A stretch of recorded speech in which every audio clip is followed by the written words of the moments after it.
Well, hello, everyone. Happy Friday. Congratulations. We did it. We made it through another week. And now it is time for play. Kind of, in our way. Welcome to Happy Hour. Happy Hour is a stream that I do every Friday on my second channel, youtube.com/actively unwoke at 5 p.m., where we watch a woke training or presentation from start to finish.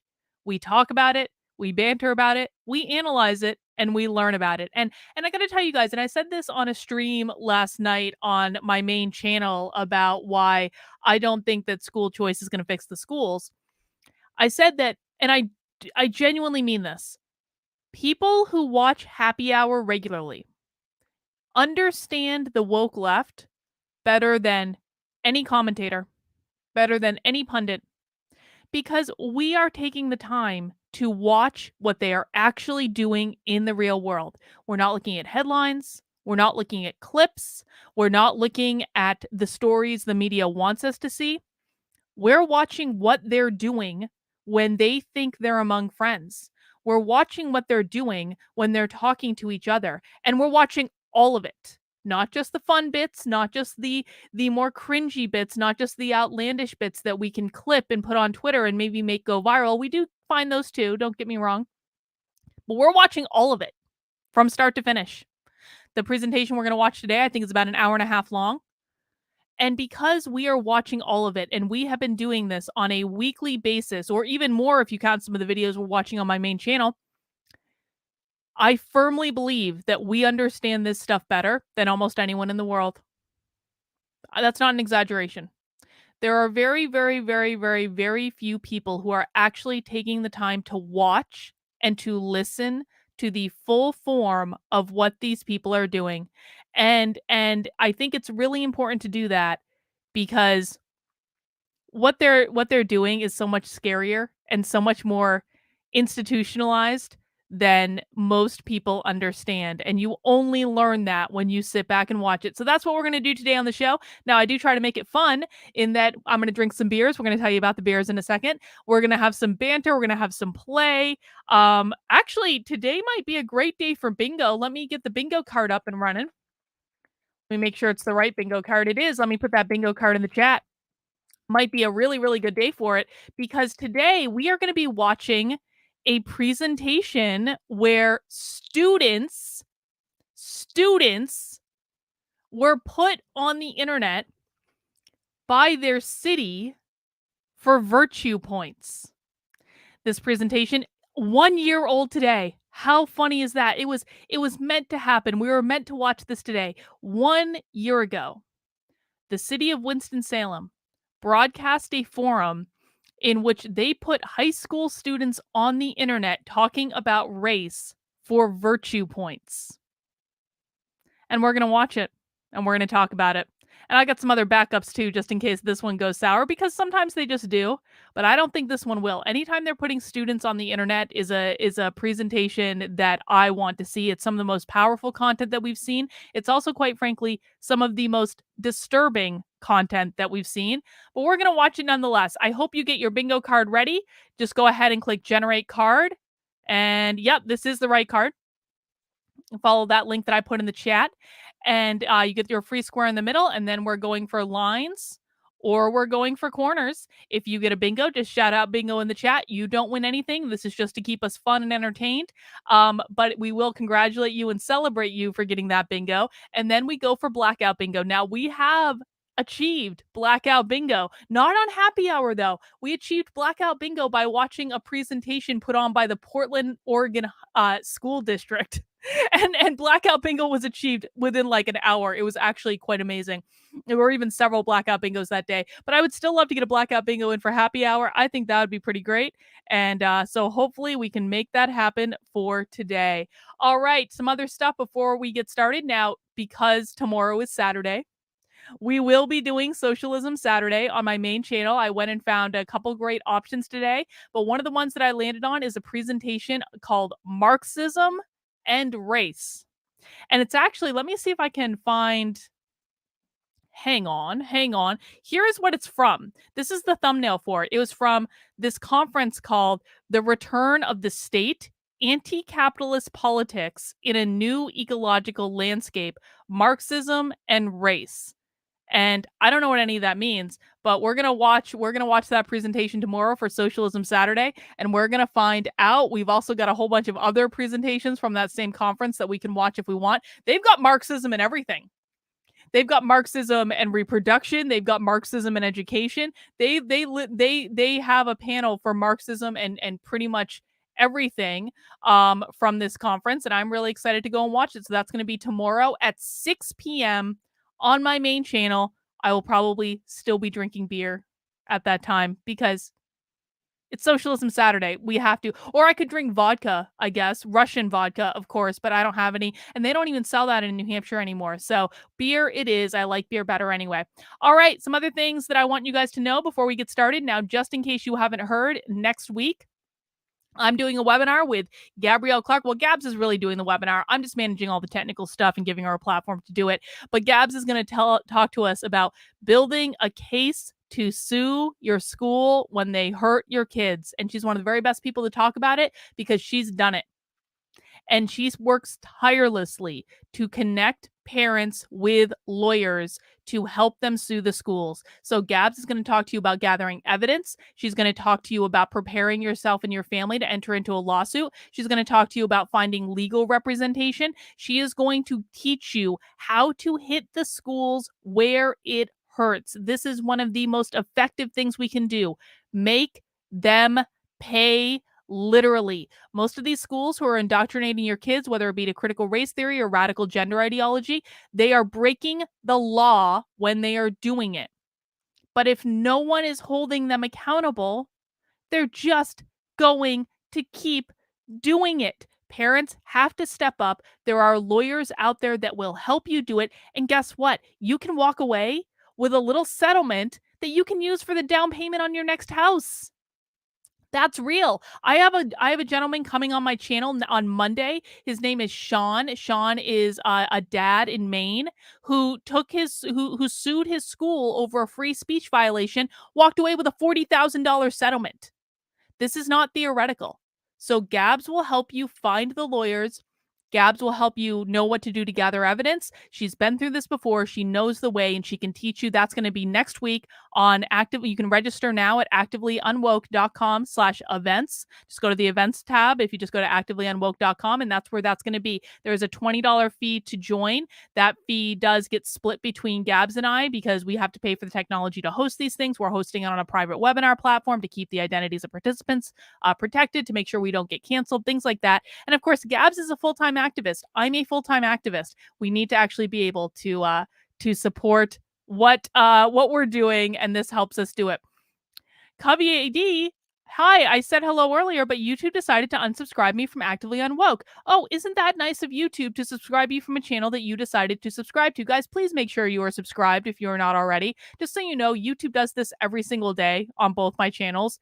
Every single day on both my channels. So just make sure you're subscribed if you haven't already. I do content almost every single day of the week. So if you haven't seen me show up yet, it's probably because YouTube unsubscribed you. That's how it goes. The other webinar I have coming up on October 12th is I'm going to be doing a webinar. This one is free, although you can make a donation if you want to.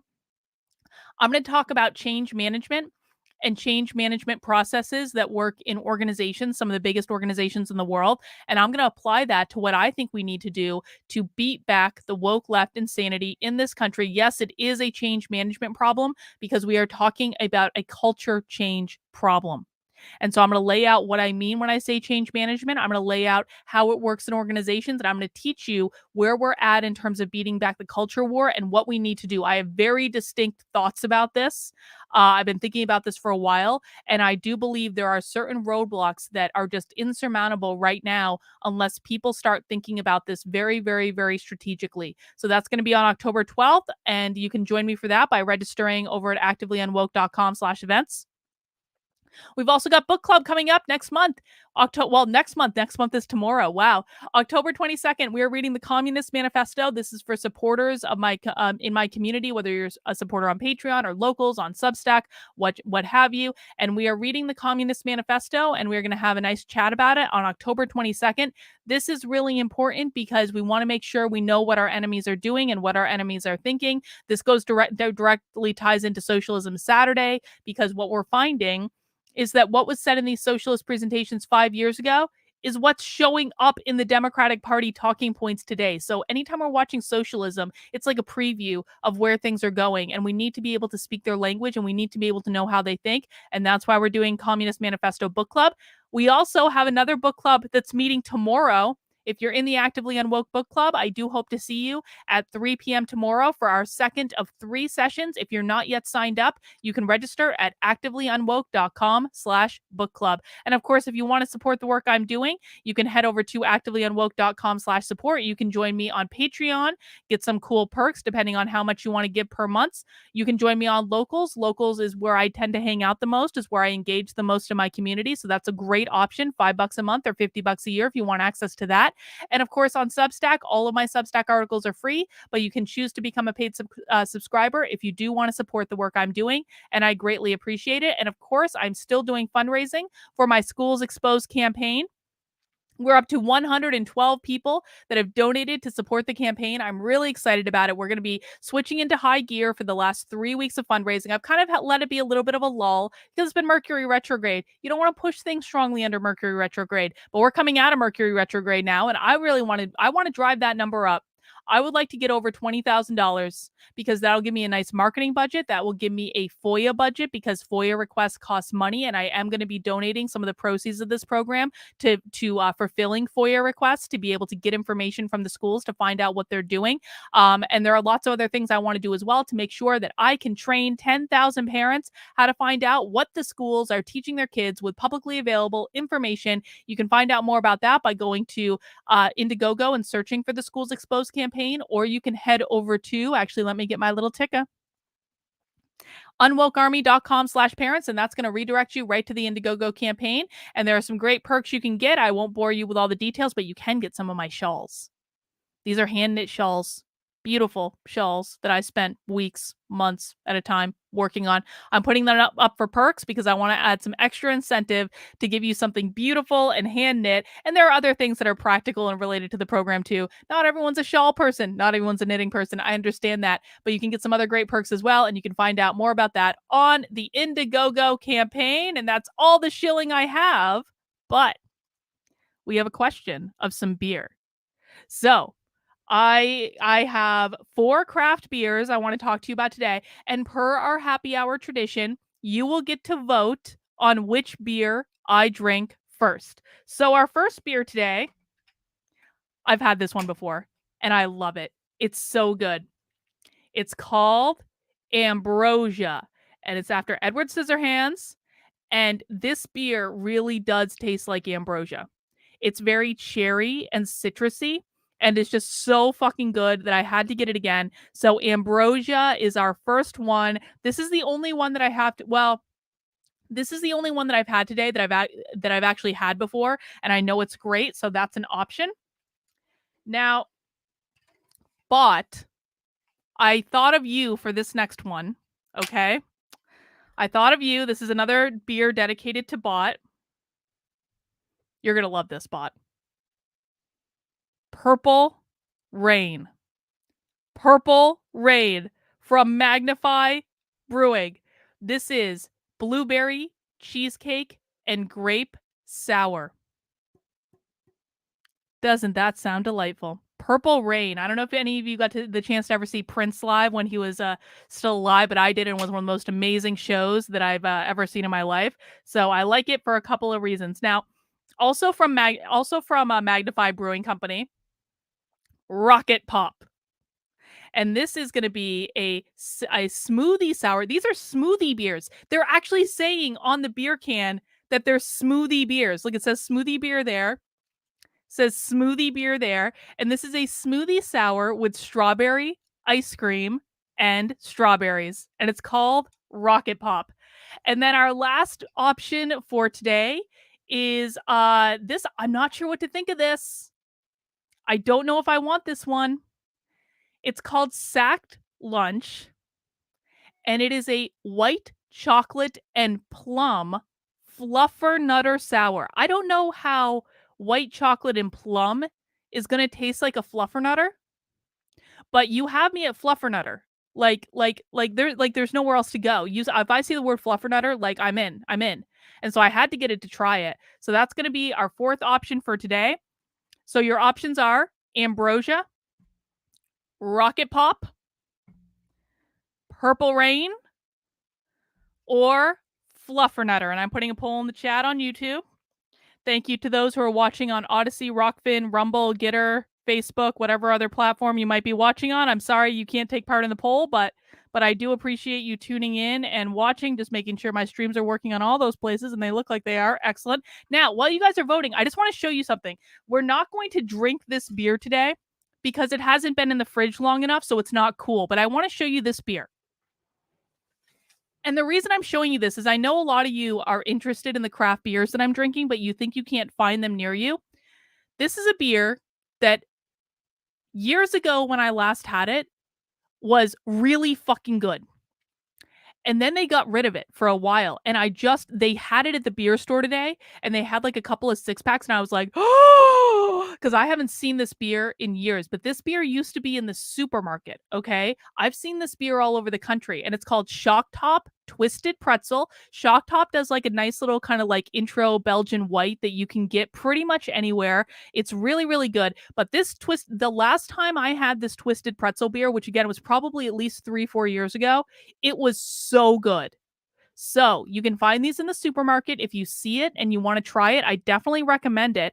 Phil says they're down in Florida. Yeah, Shock Top is everywhere. And this is a really good beer. And so I wanted to bring it up and show to you guys because like some of you guys ask me about this sometimes. You're like, oh, I don't have a beer store near me. You can get this stuff at the supermarket sometimes. And some of the beers in the supermarket are acceptable and really good. So I wanted to tell you about that one. But we're not going to drink it because it's not cool because like the six pack was sitting out. It hasn't been in the fridge long enough. Oh, hang on. Hang on one sec. I gotta get situated. Hang on.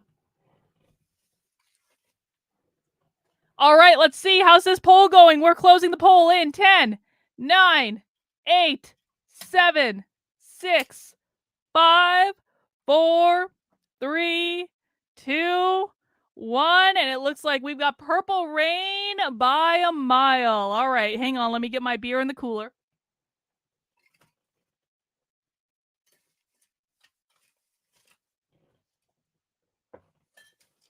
All right, let's open it and let's see how this looks. Now, part of the fun and why I really like the fruity beers is they're so pretty. They're so pretty. Oh, gosh. It smells very grape. Let's see. Oh, it looks like grape juice. It looks like grape juice like you would get in those things as a kid. Oh, it's definitely got some syrupy in it. Oh, look at the foam. It's purple. Oh, I love it. I love this beer already. Okay, I hope it's good.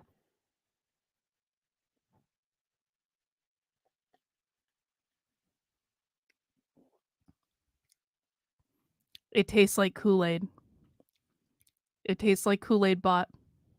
It tastes like grape Kool-Aid. Cheers, everyone. Happy Friday. If you're drinking something fun, let me know in the chat. And now let's get set up and let's get ready to go and let's watch our presentation for today. Hang on, hang on. All right. All right, we are watching from exactly 1 year ago today. The Student Race Relations Forum hosted by the city of Winston-Salem. Let's see how much these good woke bougie liberals were exploiting students to make themselves feel like they're virtue signaling on the internet. All right, guys, mount that like button if you haven't already. Let's get this party started.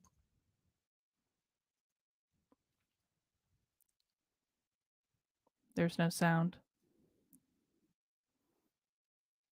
Hang on, fast forwarding. There's no sound. Where did it start? Where does it starting? Oh no! Oh no! There we go! There we go! Okay. Everyone, calm down.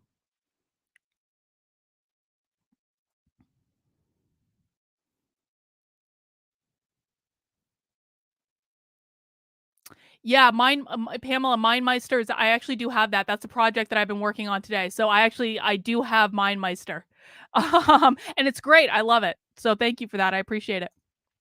Oh, why can't I hear her? I can't hear her. Possible. Oh, there's the sound. Okay. Oh Talk shit. about Thank God. Oh, Winston inclusions. when did the sound start?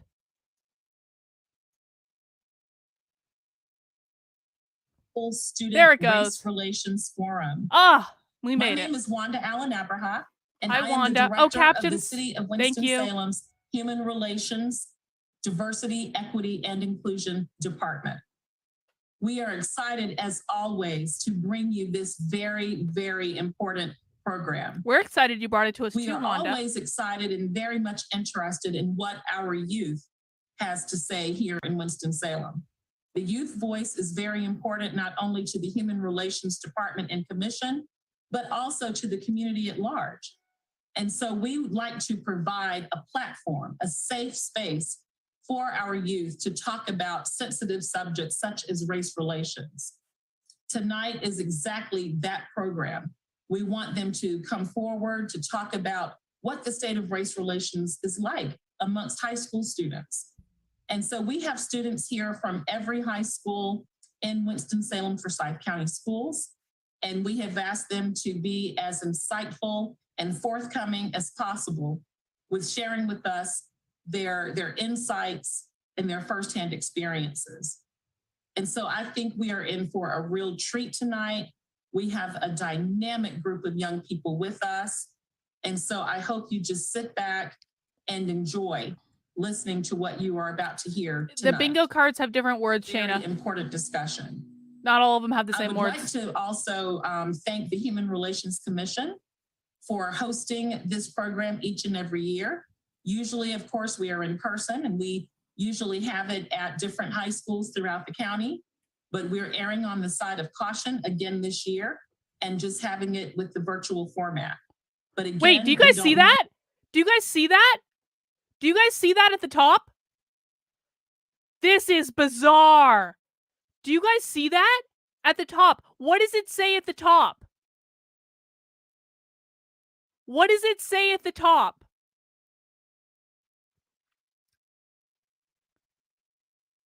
Someone entered the waiting room. What name is there? Do you see that?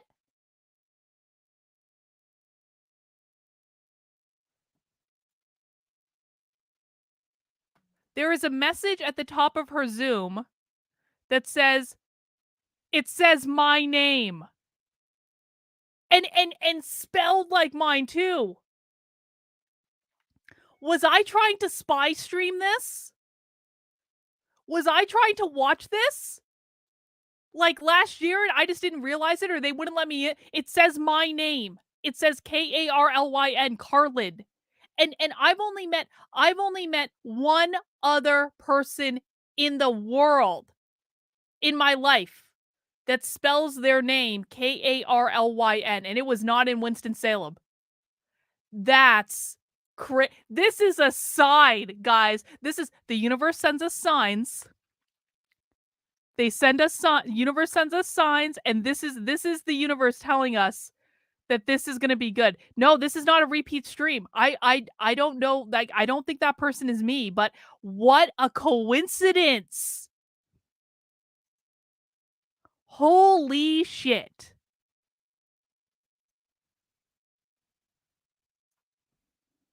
Want that to make anyone feel as though they cannot be as forthcoming as they would like to be with any thoughts, opinions, or insights that they may have.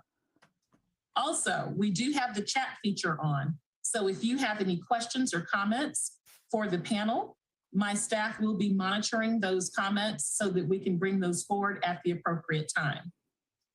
Also, I would like to thank the Youth Advisory Council for being a partner with tonight's High School Race Relations Forum. And we have 2 members of the Youth Advisory Council who will be moderating tonight's discussion. So without further ado, I would like to go we ahead have entered the and get Twilight started Zone. with the We additional have. greetings that we have. Land And acknowledgement. next, I'm going Land to acknowledgement. toss to our mayor, Alan Joins, Oh, the who mayor. is a huge advocate of our youth community and, of course, our community at large. Mayor Joins? Was there a Karlyn on the panel? Oh, we can't hear the mayor's sound. It's my pleasure to bring greetings to this high school race relations forum. Although we're doing it virtually today, hang on. It will still be a very Phil, thank you for reminding me.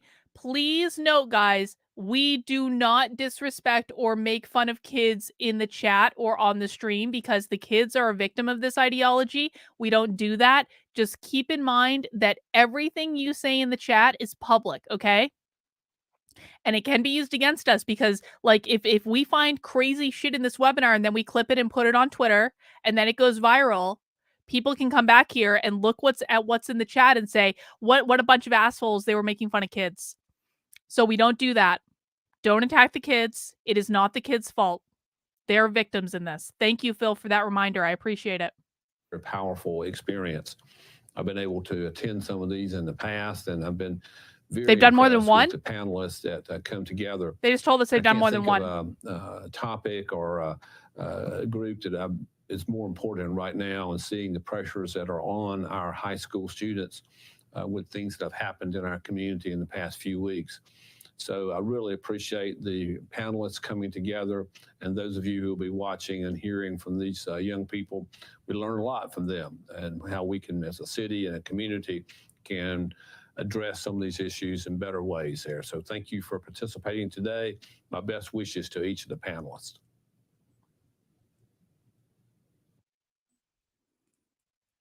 And thank you, Mayor Joins. We always appreciate the support of our mayor and our city council with all of our programs, and particularly programs that involve our youth. So thank you very much. No, this is Winston-Salem, North Carolina. I would like to ask our Vice Chair, Commissioner Carrie Wiggins, to offer her greetings for tonight's program. Commissioner Wiggins? Good evening, and welcome to an annual event that we hold for high school students. As I share with the students, it is always a pleasure to learn from them. They are actually living in an experience that we haven't had the opportunity to do so. Each year, we have students to share their perspective on race relation and social justice issues, and each year I'm impressed by the level of thought and consciousness of the students. I love that they named social justice Please feel free specifically. tonight to share your perspectives, share your thoughts. Tell us how we can make things better in this. I wonder if they're doing another one tonight. I wonder people. if they're doing another one right And now. You all are our future If it's leaders annual. of this community. So it is really important. I wonder when the that you next one share with is. us what you would like to see If happen, someone wants to how check we in can with help make Winston-Salem things and better see for if they've got another at one of these school scheduled, and maybe in we your can spy community. stream it. We want you to feel Maybe safe. that We that want this to be a notification was better the place universe for you. saying that they So wanted you've me to been spy given a stream it. platform this evening to share those thoughts with us. And do understand that the leaders of this community are listening to you. Thank you. Enjoy learning from one another. And thank you, Wanda, for this opportunity. Thank you, Commissioner Wiggins. We appreciate your leadership and your guidance. And next, we are going to hear from the Winston-Salem Forsyth County School Superintendent, Tricia McManus. We're so excited to have you with us, Superintendent. I didn't hear that McManus. breaking the flaw. I think it really demonstrates the commitment and the interest that the district has, and that you have taken time out of your very busy schedule to join the youth here tonight with us and to actually be a part of this very important discussion. So I just wanted to say ahead of time, thank you so much. And so I'll turn it over to you now. Thank you so much. I would not miss this event. So Superintendent. it's funny because I really never get nervous to speak, and now I feel like I'm speaking to our students and I'm a little nervous about it. But I think it's because they make me want to be better. They make me want to be better every day. So thank you to the City of Winston-Salem Welcome, Leonard. Human Relations Commission for inviting me to say a few words of welcome.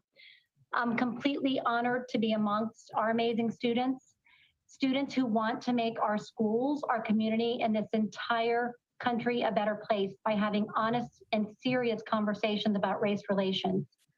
Students, for you, hearing your voices, your stories, and your lived experiences I is cannot such a tell you how powerful great tool this for smells. advancing racial It's so equity great. within our school district, which is a major priority and a key component in Oh, our strategic plan. really, Superintendent of Schools in Winston-Salem, North Carolina, you don't say. Equity is a key part of your strategic plan for the school district and a major priority. Thank you for letting us know. Perhaps we will look into the schools in Winston-Salem next week. I commend you for your willingness to be bold and to speak your truth so that we can create a better tomorrow for every one of Is it you coming up? and for Oh all my of your peers God. that are not on this call this evening.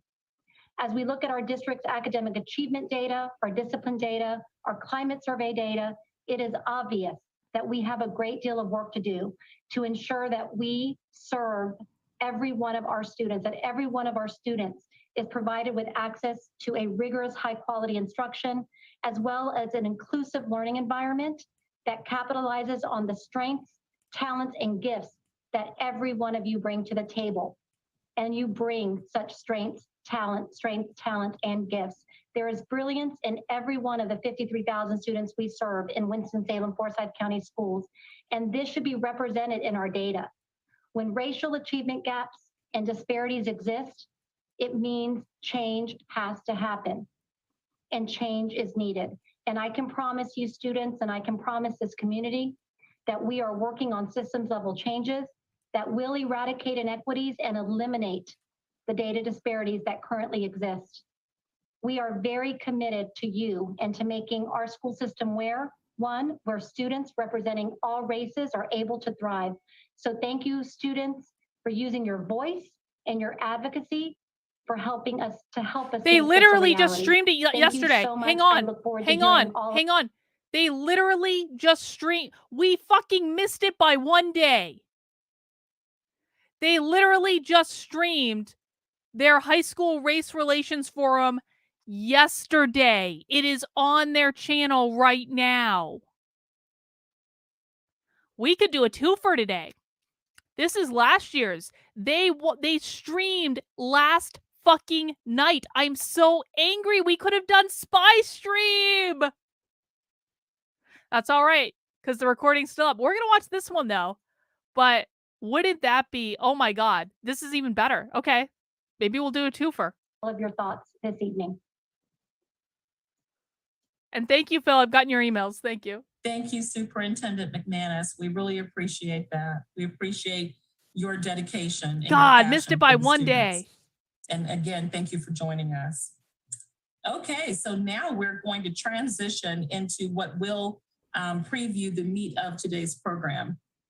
We are going to have Brooke Lackey and Cameron Allen to take over from this point. But before they take over and have you all to do self-introductions, I would just like to make sure that you all understand that we do have questions that are already prepared to pose to you.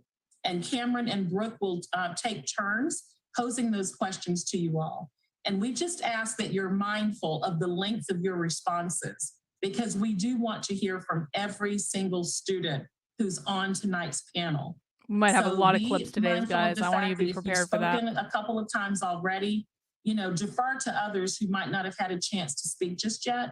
And Brooke and Cameron will do the same thing when they see that people are wanting to respond to a question. If you've already spoken, they may skip over you a time or two and give other people a chance to speak who might not have had the opportunity.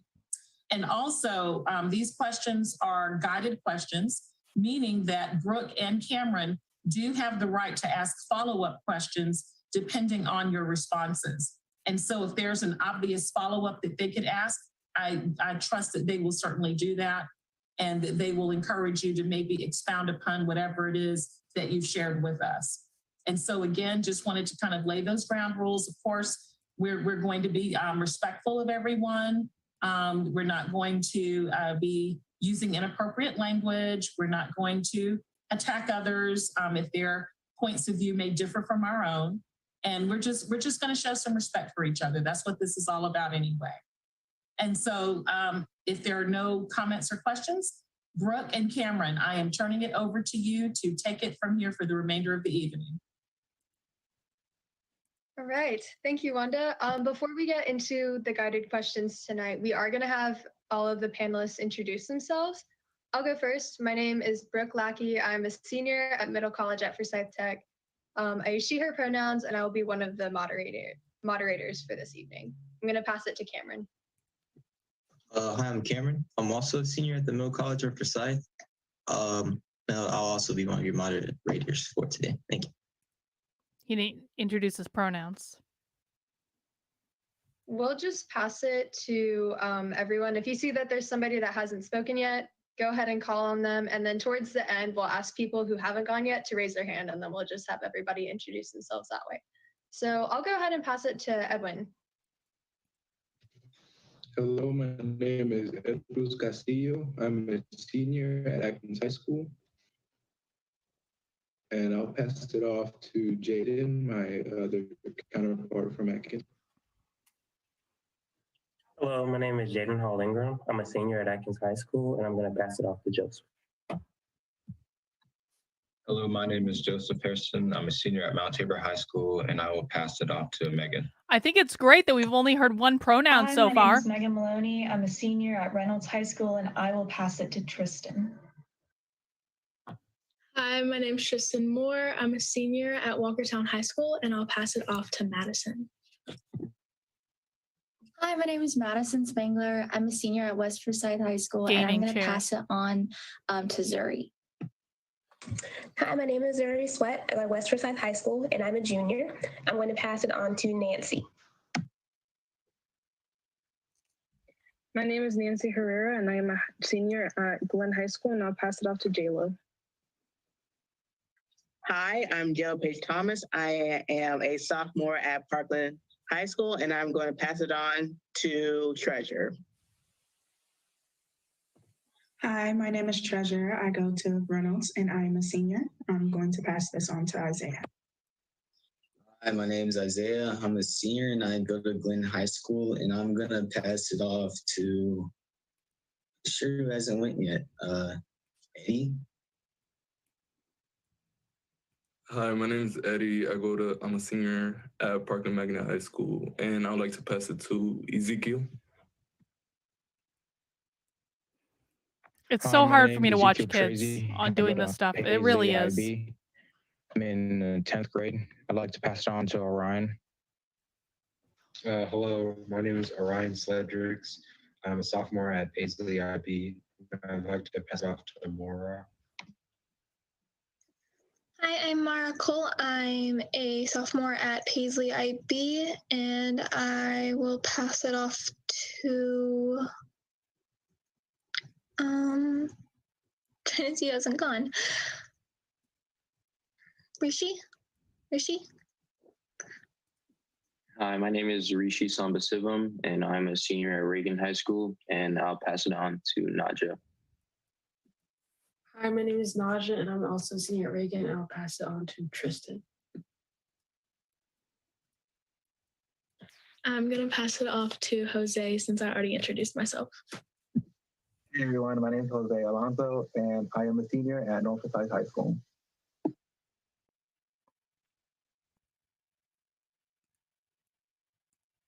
I'm sorry, I'll pass it on to anybody who hasn't went. Juliana? Hi, my name is Juliana. I'm a junior at Winston-Salem Preparatory Academy, and I'm going to pass it on to Nancy. I've already gone, so I'm not sure who to pass it to. Let's pass it to Michaela Beard. She hasn't gone yet. Hi, my name is Michaela Beard. I'm a junior at Tabor. If you have not gone yet, not introduced yourself, can you go ahead and raise your hand? I think we've hit almost everybody though. Okay, there's no hands, so everybody's been introduced. Let's go ahead and get into the questions. Wanda reminded us earlier that we are allowed to be vulnerable here. This is a space that we can take up with our experiences, but also let's keep in mind that we want to be respectful of everybody's experiences too, because this is a sensitive topic. So just making sure that we are mindful of what we are saying and listening to other people and just hearing out what they're talking about. Our very first question is, are you comfortable talking about race with your friends and family? Why or why not? So just let this question marinate a little bit. And whenever you have a response, just raise your hand and remember that you have about 2 minutes to talk about it.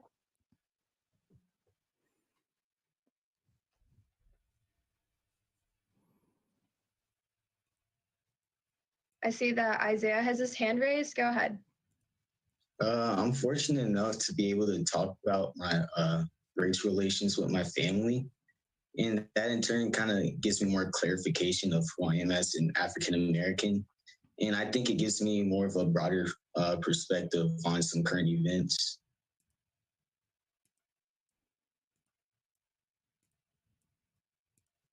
Thank you. That's good. I hope most of you guys share that feeling too, but also you're welcome to share if you are, if you aren't. Obviously, having open discussions about it is better than not having open discussions about it. It is awful that they are putting students, and this is a student that was in charge of moderating this, so really the adults should have stepped in. You don't stream students on the internet when you're asking them about their relationship with their family. She wants to guide people, and again, she's a student, so she doesn't have the life experience to know this, and so I am not dragging her or anything, but an adult should have stepped in. Why are you encouraging students to talk live on the internet about having trouble communicating with their family? Because if they really do have trouble communicating with their family, them saying that on the internet in front of the city is not going to help that problem. I promise you. It is a horrible predicament to put some of these kids in. So, we have any hands? I see. I have to talk with my family about race-related issues. It gives me an opportunity to figure out really who I am and my parents' experiences and things my siblings have gone through and what I should do with that information and how I can help my community with that and help shape my experiences whenever I come across a problem when my race comes into play and how I should handle it. With my friends, it does depend on the friend. Because you're not quite sure how far you can go with them and how far you can talk about race-related issues. But I do like talking with my friends if I can, so I can see their point of view on things as well. Thank you, Zuri. Depending on your peers too, obviously that's important. They're in your age group, et cetera, et cetera. You guys have anything else to add?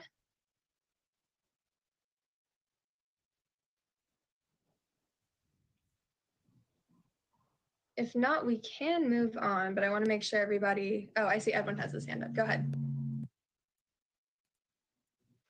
Yeah, I'm glad that the people before me have a safe space to talk about race. I do as well. I'm fortunate enough to be able to talk to my family. I do believe that my heritage as a Hispanic American offers a unique perspective into when race comes into play.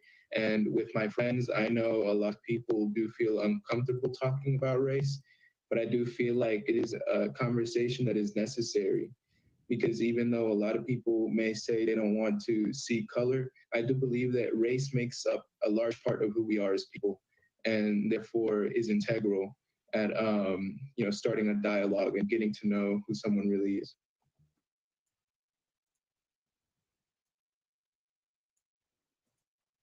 Rishi, go ahead.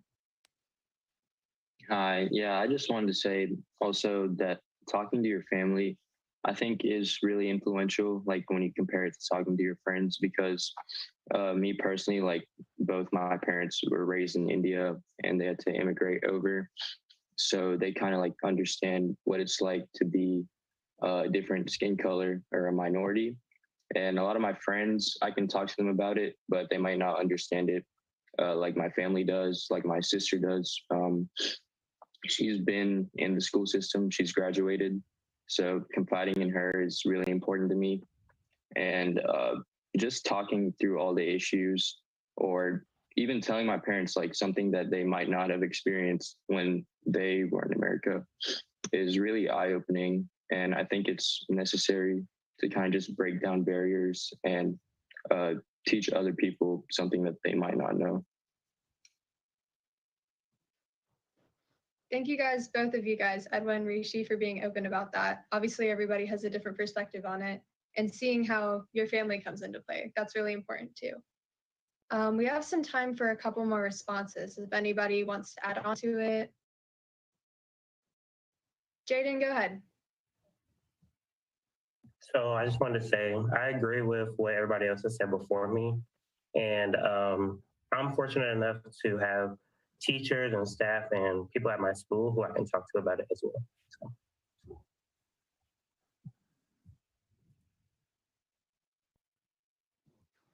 Joseph, go ahead. Thank you. I too am able to have open conversations about race with my family and with my teachers at school. And I just really think it's important to have these conversations because I think it helps advance in the problems we face with race and kind of come to, you know, more agreements and just kind of fix some of the issues that we have. Thank you. All right. Thank you, Joseph. I'm glad that most of us have a space to talk about it. If you don't have that space at home, the goal is to bring it to school so that we can talk about things like that, because it is a very important part of people's identities. Some people may not be proud of their race, but most people should be, you know? So just bringing it to where you can talk about it is really important. We're going to go ahead and move on to the next question. Do you and your peers feel deeply affected by race relations or social justice issues that have been occurring over the past couple of years? Why or why not? So once again, do you and your peers feel deeply affected by race relations or social justice issues that have been occurring recently? Why or why not? So just think about that question, and if you have a response, feel free to raise your hand.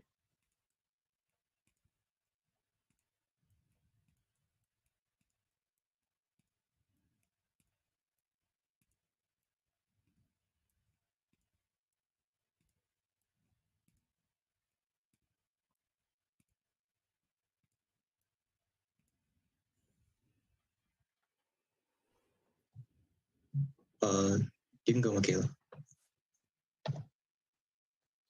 So I do feel that me and my peers are affected by race relations because social media is what I can say amplifies things. So you're more susceptible to getting a lot of hatred that is racially biased.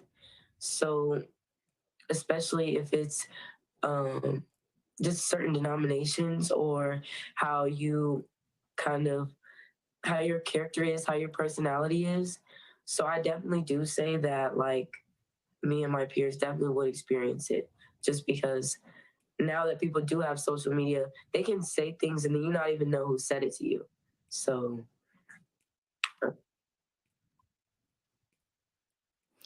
Thanks, Eric Michaela. is making a great point in the chat. Social media really compounds things. Hang on. Eric is this one is like, okay, I'm not ragging on her. She's a kid. This one's going to grow up to be a true believer. Mark my words. This one's going to grow up to be a true believer. Eric says talking about the problem nonstop has become its own problem to be solved. That is exactly correct, Eric. That is a beautiful insight, because what things like this do, they train people to constantly be on the lookout for problems at all times. I promise you guys, if you want to find a problem, you'll find a problem. If you want to find a reason to dislike someone, you can always find a reason to dislike someone. If you want to find something that makes you feel bad, you can always find something in the world to make you feel bad or unworthy or impacting your self-esteem or any of these things. And what we really need to be teaching people is you need to be grateful for what you have. You need to be grateful for the opportunities you have. You need to train yourself to look at the good things that you have rather than the bad things you have. Spend more energy on the things that are going right, on the people that are helping you and supporting you and loving you and doing all those things, because chances are that there's probably a lot more good going on in your life than you even acknowledge most of the time. And that's what we need to be training these kids to look for. But with things like this, train kids to look for. And by the way, I don't necessarily mind that they're having a panel about race relations. I don't like that they're broadcasting kids on the internet.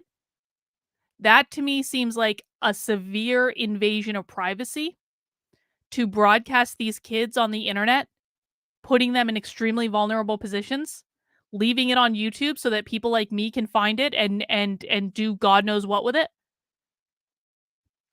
So I don't mind that they're having these conversations, but I do wish that they were teaching these kids that, you know, you're going to have a much better and more fulfilling life if you look for reasons to be happy rather than reasons to be upset. Things and really, it can really gaslight people because of how customized your feed is. Like everything that you see is customized to you. So when we see things that don't fit your ideals, sometimes it's like, oh, it's like a weird shock. So we can really put things out there and not have reliable sources, et cetera, et cetera. Joseph, I saw you had your hand up just a second ago. Do you want to go ahead? Yes, and I would just like to say I do feel like this deeply affects me, particularly as a Black man, and just seeing all of the killings from the men, the women, and all the other people of color from police. I think that deeply affects me because you see police every day and you see that there's still a lot of violence going on. And, there's always a thought in the back of your mind, like if this is the day that, something might go down, or you always have that thought in the back of your head of just kind of uncertainty and just kind of angst going on. So I think it definitely affects you. What I think is particularly fascinating about this, and they may not say anything crazy in this panel. They might say something crazy. They might not say something crazy. But what we're getting by watching this is direct insight into how these students have been taught to view the world by adults that they trusted.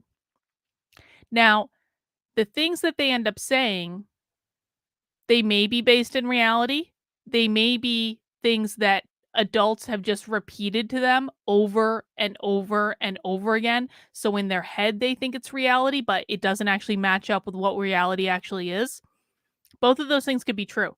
But what I want us to really keep in mind is what these students are saying is a reflection of the way they perceive the world. Those perceptions may be accurate. Those perceptions may be self-induced.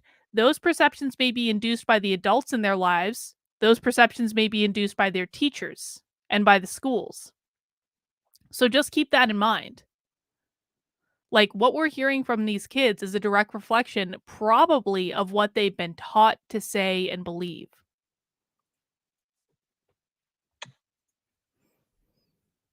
Thank you, Joseph. Yeah, that's very sensitive.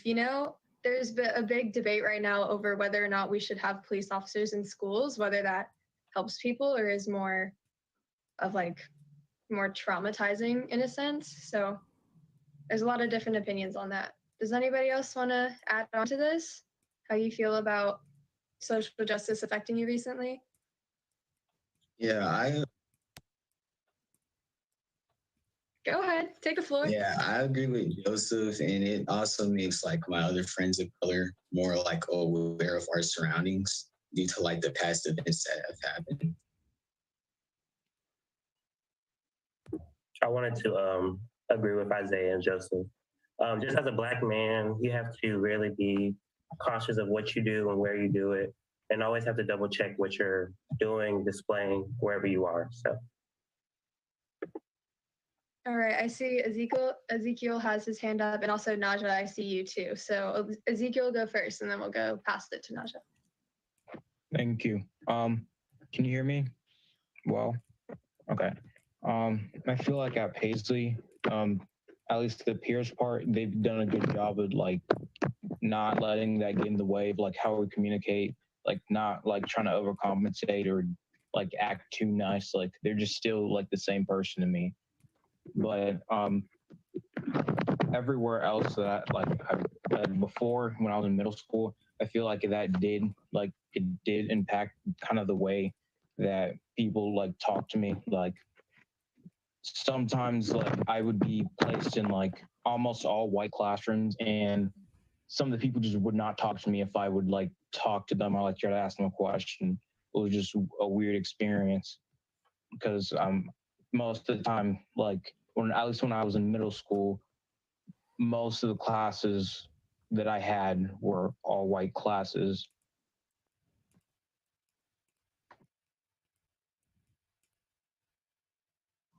Naja, you can go ahead. Take the floor.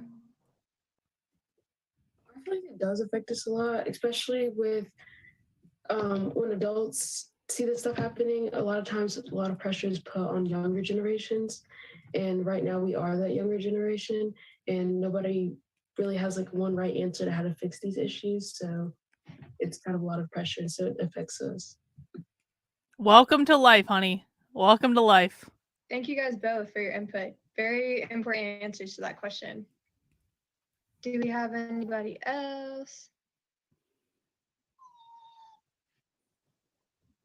Eddie, is that a hand? Yes. Going back to what you said about the debate of is it actually helpful to have police at school? Like, I'm pretty sure y'all already know that there's been like a lot of fights at Parkland. It's been all over the news, and we definitely like feel unsafe. Well, I definitely feel unsafe because it's been a little. I don't know how to explain it, but yeah, like having all those polices, like it's a little bit of traumatizing in a way because it doesn't even feel like a school. I mean, honestly, it feels like a prison. And then I definitely had that talk with my teachers, how she said it's basically unfair to the other students that's been just trying to go to classes, trying to get their work. But we having all these other students, causing all these problems. And then us getting affected by it with just adding more police to the school, it doesn't feel fair. 100%. Personally, I feel like SROs do need to be in schools, but they need to like their job positions need to be shifted. I don't know, because it's such a multifaceted problem because you go back to the mental health of the people who are causing the issues and like are acting out and stuff like that. And then like, oh, our solution is to have police there. So I don't know. It's a whole big thing. I'm going to let Tristan add her thoughts. Hi, all. I've definitely been affected by the recent race relations that have been going on in our world. Coming from a biracial family, I'm both Black and white. And when everything was going down last July with the Black Lives Matter movement, my family kind of felt distance because some of my family, obviously half of my family is Black, half of my family is white, and I just didn't know when like my white family, like they didn't really understand what was going on or why people were as enraged or mad about or sad or emotional about the situation. I'm in the waiting room again. It was really hard to see them not understand something that is so personal to me and that I just know so much about. So just trying to figure out how to teach them and tell them really what's going on to the best of my ability was really hard, and we're still working on it, but I feel like we've gotten better.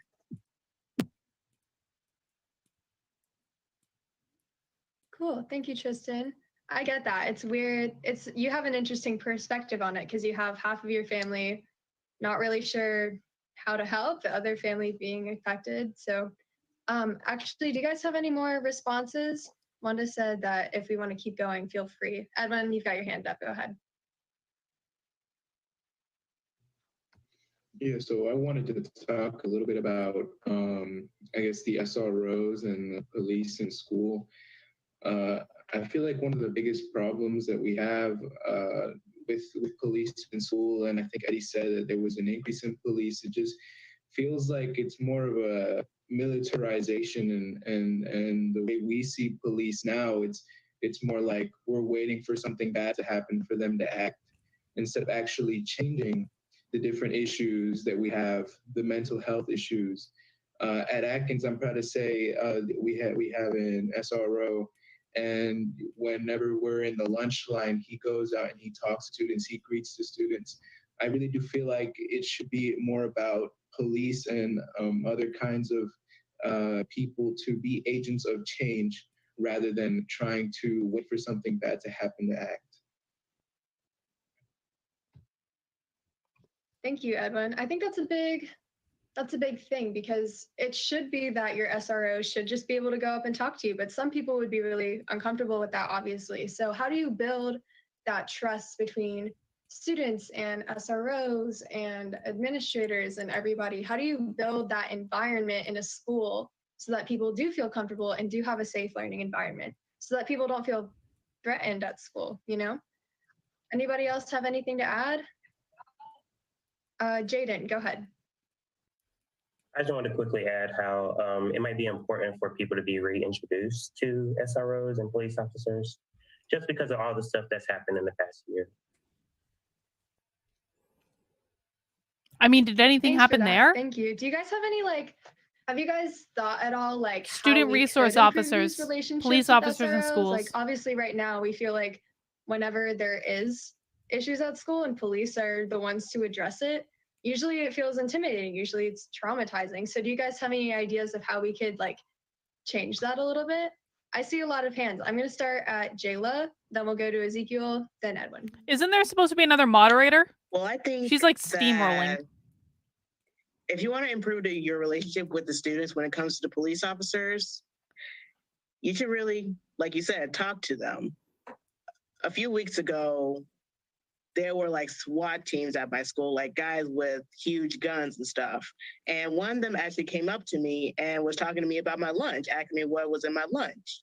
And that sort of made me feel a little bit more comfortable talking to them and feeling a little bit more comfortable being around them, even though I was half scared to death with them. And just communicating with the students saying hey, this isn't your fault. We're just here to protect you. And even though that can be emotionally traumatizing, having that little talk with them can really help a student sometimes. Thanks, Jayla. Ezekiel, do you still want to add what you got to say?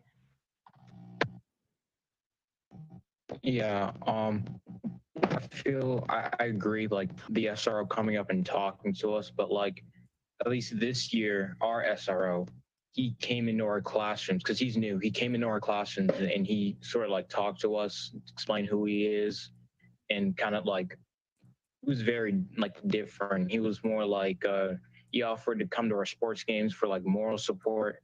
He even came in and gave us donuts randomly. I mean, the previous SRO that we had, I didn't even know who that was. But he came in and he told us who he was and kind of reassured us of why he's here. Because I feel that's kind of the misconception. Why are they there? People. I actually don't mind anything that they're saying right now. They're basically, so what they're talking about is SROs is student resource officer, but it's basically the police in school essentially. And we don't know how they dress or how they present or anything like that. But what I do like that they're saying is talk to the kids, treat them lightly. I mean, it's not bad advice for if these people are in charge of protecting them, to have them talk to them and build some sort of relationship with them. I mean, look at that school in Texas that the police didn't do anything about a school shooter for an hour. And what would have happened if they actually would have had a relationship with the students who had been put in danger? I mean, I don't think that any of this sounds particularly bad. I'm not finding any of this particularly shocking. I kind of like some of the things they're talking about right now, to be honest.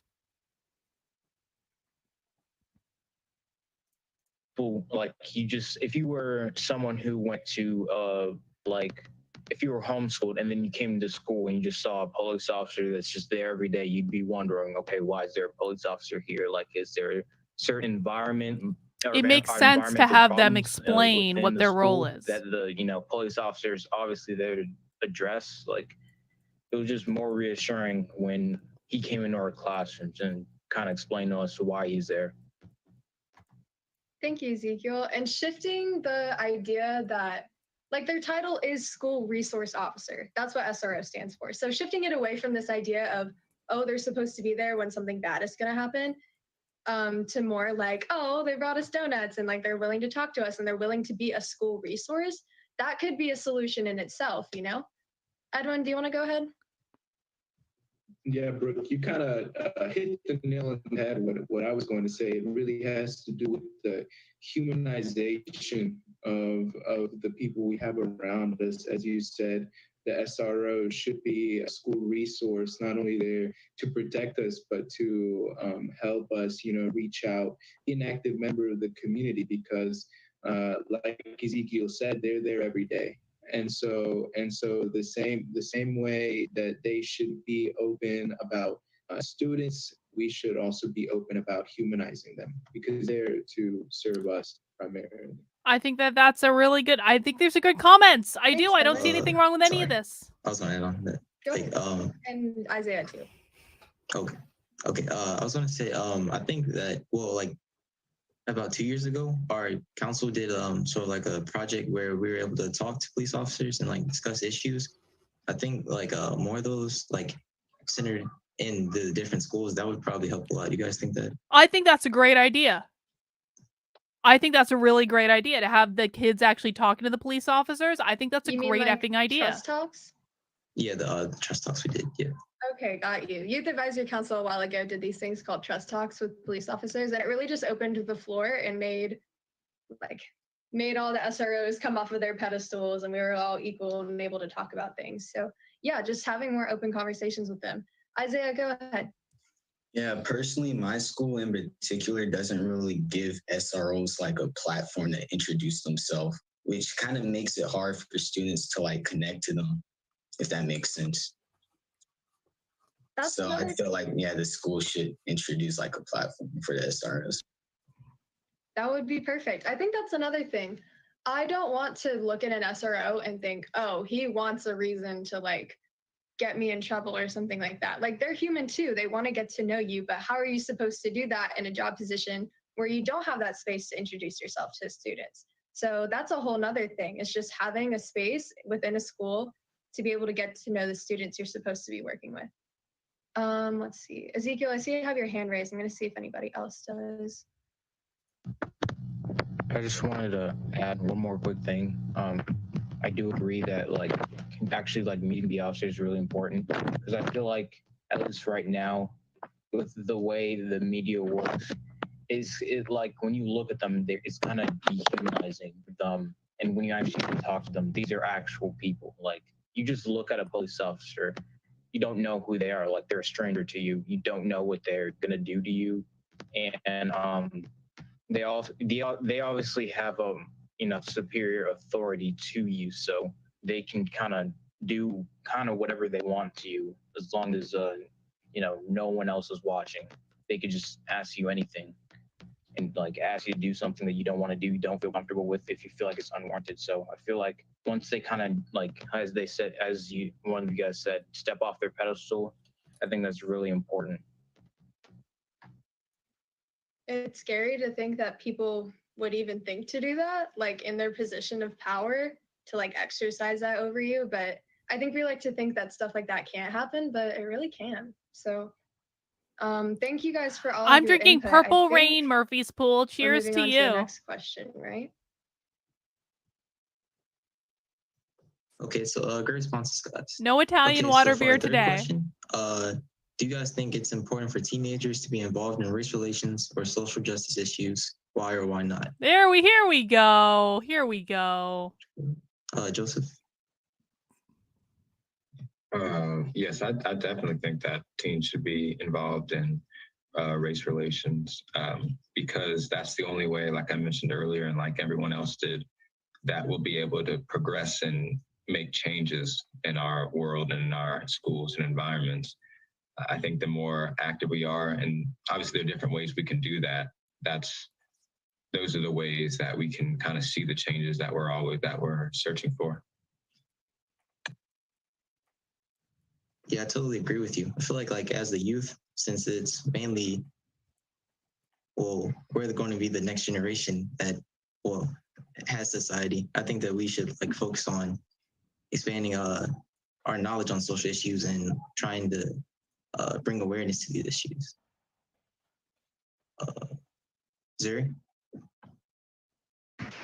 I just also want to quickly add that I think that this race relations is actually pretty amazing. There's not a lot of youth in general are willing to speak their opinion or their mind just about things like this. I think that's the first step for our generation to really help ourselves and our future generations for the future. Jaden? I wanted to say that I feel like even before teenagers, like as soon as somebody's interested in speaking about race relations, it's obvious that they have an understanding about it. So if they would like to express their beliefs about it or their experiences, they should be able to. Okay, we're gonna go to Michaela next.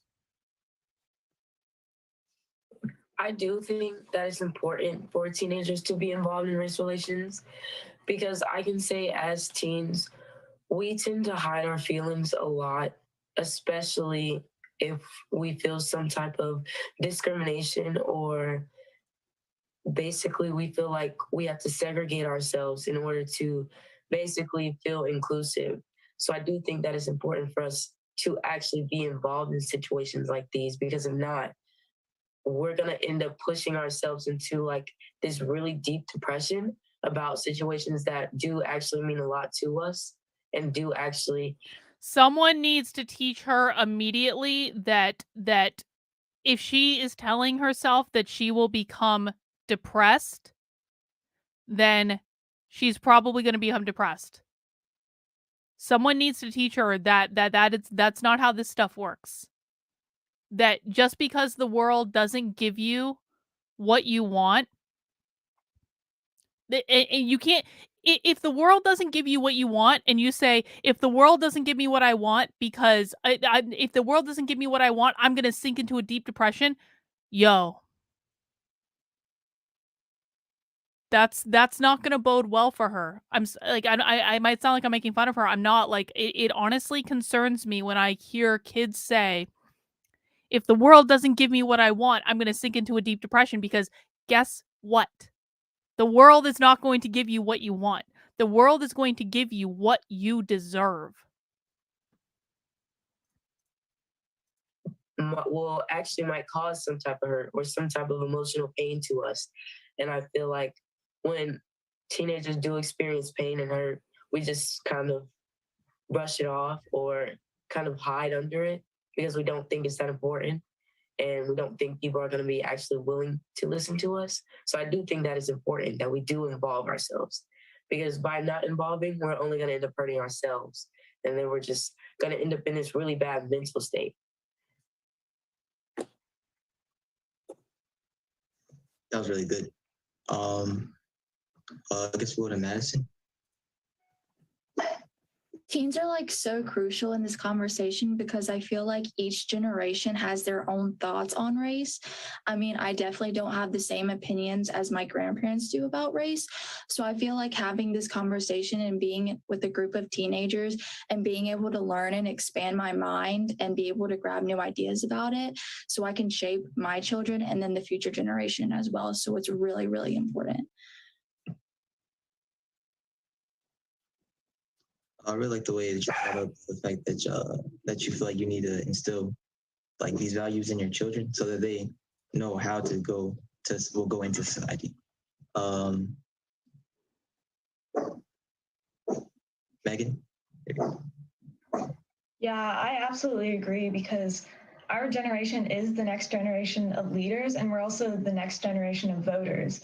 And so if we want to see change, especially in our government and in the policies that kind of rule over our country, we have to have these discussions about what we want to see change and how we go about making that change.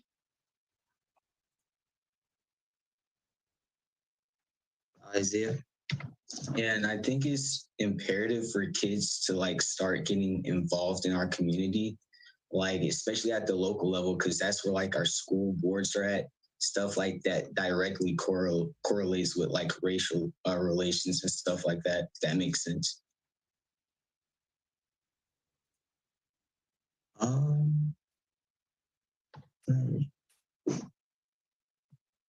Cameron, I believe Treasure had her hand up. Okay. Treasure. Well, I feel as though that many adults try to like say that teenagers don't know what they're talking about and try to like throw away our opinions just because we're younger, but they don't realize that we have seen the same things that they have seen because it's continuing on because no one has been ready or willing to talk about it. So we have, I think we said Rishi.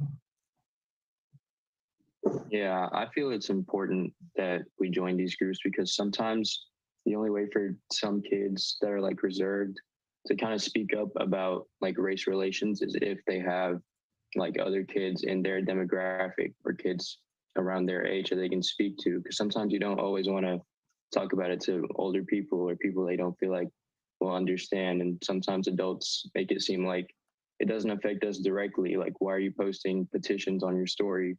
Why are you posting all this stuff and not doing anything? But the reality is that's the only way to like spread awareness is to post. And sometimes actions do speak louder than words, but it's still pretty effective if you kind of spread that awareness. And I feel like some people try to put it down or make it seem like since it doesn't affect us directly, it's not effective what we're doing. Does this? Brooke, I think you wanted to say something. Does this remind anyone that's watching this? Like, does this remind you guys of what you were like in high school? It kind of does me a little bit. It does me a little bit. It's like to a certain extent, I feel like I again, I am not in favor of putting kids on the internet. And maybe that's just because I have some experience with how things can be taken out of context and twisted and used against you. And you know, I have experience with that at 40. They're under 18. And so I do not like that they're putting this on the internet, but I do feel like, you know, in watching them, they're what I mean when I say it reminds me of like me in high school. It's because they're thinking out loud about these issues and they're processing their own thoughts about them. And they're trying to, it's almost like it's like they're playing the part of an adult. No. This is not a struggle session. Hang on. No. We are not going to be hyperbolic here. This is not a struggle session in any way. This is not what a struggle session looks like. This is not what a struggle session feels like. Everyone on this panel is there voluntarily. They're all voluntarily participating in this. This is not a struggle session in any way, shape, or form. At least not right now. Maybe it'll turn into one. Who knows? But the reason that I say that these kids are playing the part of adults. They're playing roles. And they're trying to behave and speak like they think adults would behave and speak. And I totally remember doing that in high school. 100% remember doing that in high school. You know, it's like the saying, youth is wasted on the young.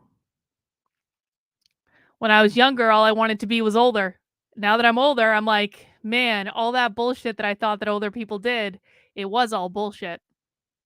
It was all bullshit. Yeah, they're saying what they think people want to hear, which is telling of what the adults in their life have been telling them. But I don't think any of these kids are bad kids. I have to say, I respect that they have the courage to at least show up and speak up. That's more than a lot of people their age do.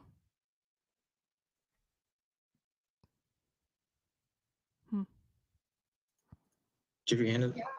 Yeah, I do. I want to retweet what basically everybody said. Like, we're the next generation, right? Woo, go Gen Z. They're going to make all the change happen in the world. Okay? No, you're not going to make all the change Include happen us in the the world. conversations first. That's how we're going to get there, right? So educating us properly on all of this stuff is important. Rishi, you mentioned Told a you, good true point, believer. like sharing things on social media is a good way to spread the word, but also I think we need to be cautious with how we wield that tool of social media because it can be used to spread misinformation. It can be used to gaslight people. I know I'm going to admit to around Black Lives Matter, I was so gaslit that I wasn't willing to like talk to anybody that disagreed with me. And I reflect on that now and realize like, how am I supposed to live in a world if that's how I take everything, you know? If I want to work with my generation to make things work, you can't just be so like straightforward, strictly minded, you know? All right, I Does respect anybody that. else have anything to add? I respect that. Good for we her. should definitely be involved in these conversations. Madison, I see your hand up. I Good feel for her. like teaching us about it is really crucial in our environment, but I feel like we don't get taught about it in schools. I know when Black Lives Matter, that protest was going around, I did not know about it. And I know a lot of my friends couldn't really say anything to me. And I felt so bad because I just didn't know the history about it and I didn't know what they were going through. So I feel like in our school system, we need to have those conversations, not only with our peers, but with our teachers as well. And I feel like it's so sensitive, they avoid it, but by avoiding it, it only makes it worse. Exactly. Things like critical race theory, right? We're not taught about things like that in school. And I feel like Black Lives Matter for us really blew up over COVID and the pandemic. And it was also in the summer. So we weren't in school able to get this structure where we could learn about it in an environment where we would actually be hearing like just the facts. I feel like personally, I educated myself mainly on social media. And some of the things that I know may not even be true at all because it was on social media. So like, okay. Let's do a clippy clip. Let's do a little clippy clip.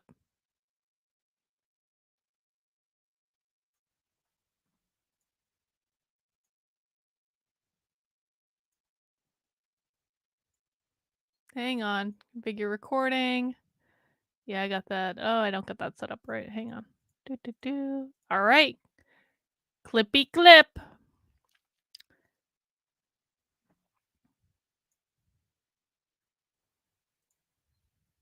Oh, hang on.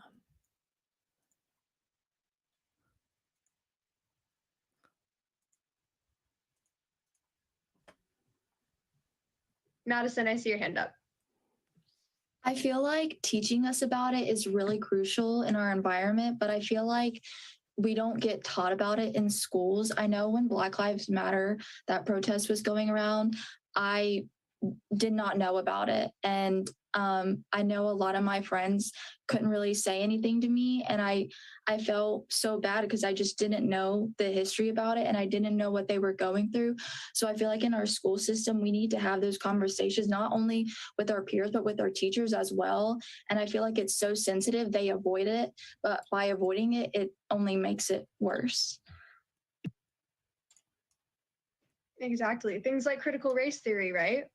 We're not taught about things like that in school. And I feel like Black Lives Matter for us really blew up over COVID and the pandemic. And it was also in the summer. So we weren't in school able to get this structure where we could learn about it in an environment where we would actually be hearing like just the facts. I feel like personally, I educated myself mainly on social media. And some of the things that I know may not even be true at all because it was on social media. So like you said, Madison, I feel too that education is the big part of it because once you're educated, you're obviously a lot better you're more capable to make decisions like that. I don't see any other hands up, but does anybody? Tristan. Okay, got that clip. Thank you, guys. Bouncing off of what Madison said, I definitely think that it should be taught in schools and just talked about even more because it can be a taboo topic in different environments. And who knows, the next Generation Z could be the next policymaker that makes equality, like a policy that makes equality even stronger. So just talking about it and just making it a topic that people can be way more comfortable about can make those people that, like Rishi said, could be reserved, they could speak out and they could make the greatest change that we couldn't even think about.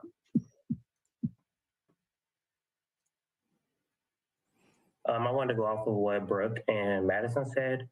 I feel like it's really important that teachers are educated on these topics, because if the teachers aren't educated, the people who aren't going through these experiences and don't know about it in schools, they will never really truly learn about what's going on and like things that are happening. So.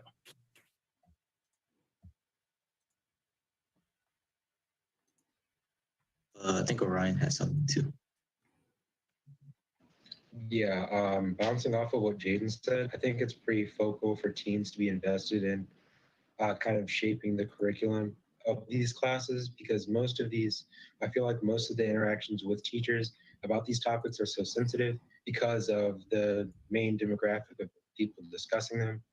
And they either go two ways, is that they either become insensitive or overly compensating to the topics being talked about, and that's mainly based out of just inexperience from the people talking about these topics on school boards.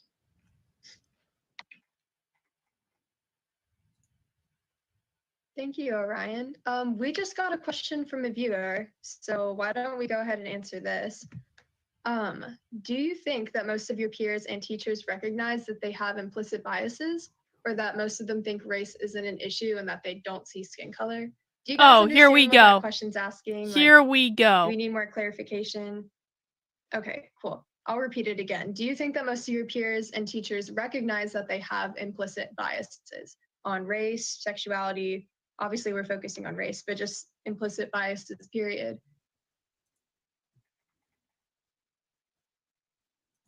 Edwin, I see your hand.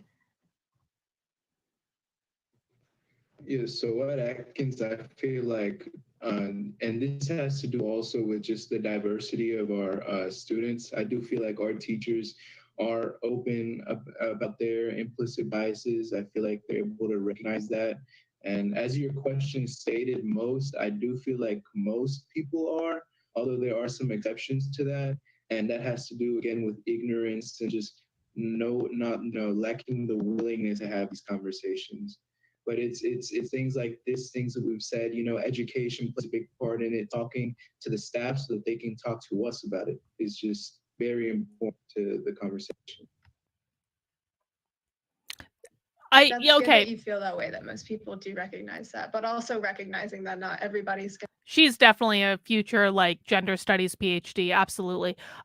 So here's the thing. How many people in the chat feel like she came up with these questions? And how many people feel like these questions were maybe given to them on a list by adults to ask students? Because I don't think, listen, she's obviously a very bright girl. I'm not lying when I say future gender studies PhD, and even getting a gender studies PhD is still getting a PhD. It's still fucking hard, okay? So I'm not trying to insult her intelligence, but there is no way in this fucking universe that she wrote this list of questions. This list of questions was given to her by adults. And that's where I have a problem with this. Gonna recognize it is also important. Joseph, I see your hand, and there was a couple of hands a while ago, so raise your hand again if you wanted to add something. Yes, I think in my school that my teachers definitely,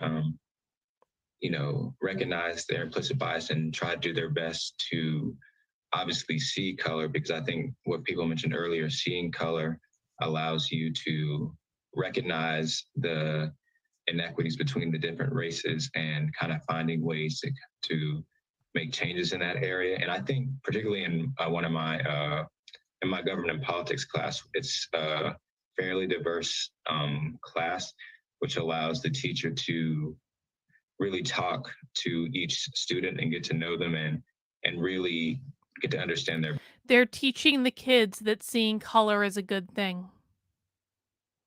Because if you don't see color, then you can't rectify the inequities. That's what he just said. I think it's good that my teachers are seeing color.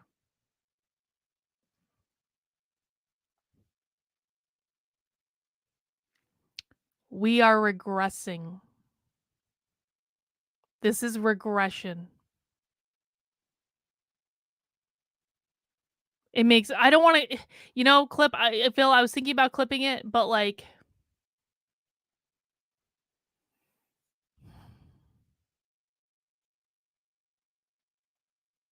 I don't know how to describe this other than to say it doesn't feel good.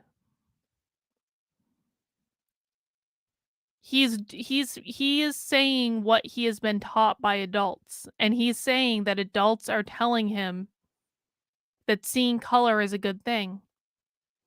Because we can't have fairness and justice in the world if we don't see color. It feels so gross to watch this stuff. We need to watch it because we need to know what's going on, but like, they're literally bringing back racism. They are bringing back racism. Their backgrounds better, and I think understanding what the students are going through and Yeah. their life experiences. Here is why this feels so bad to watch. Reagan, you have hit the nail on the head. We are seeing the brainwashing that is going on in the schools firsthand through the words of their own students. This is what the schools are teaching.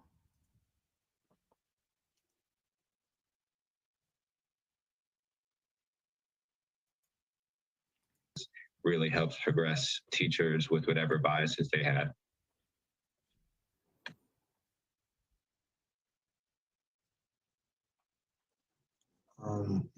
Is there anyone else that want to say something on that?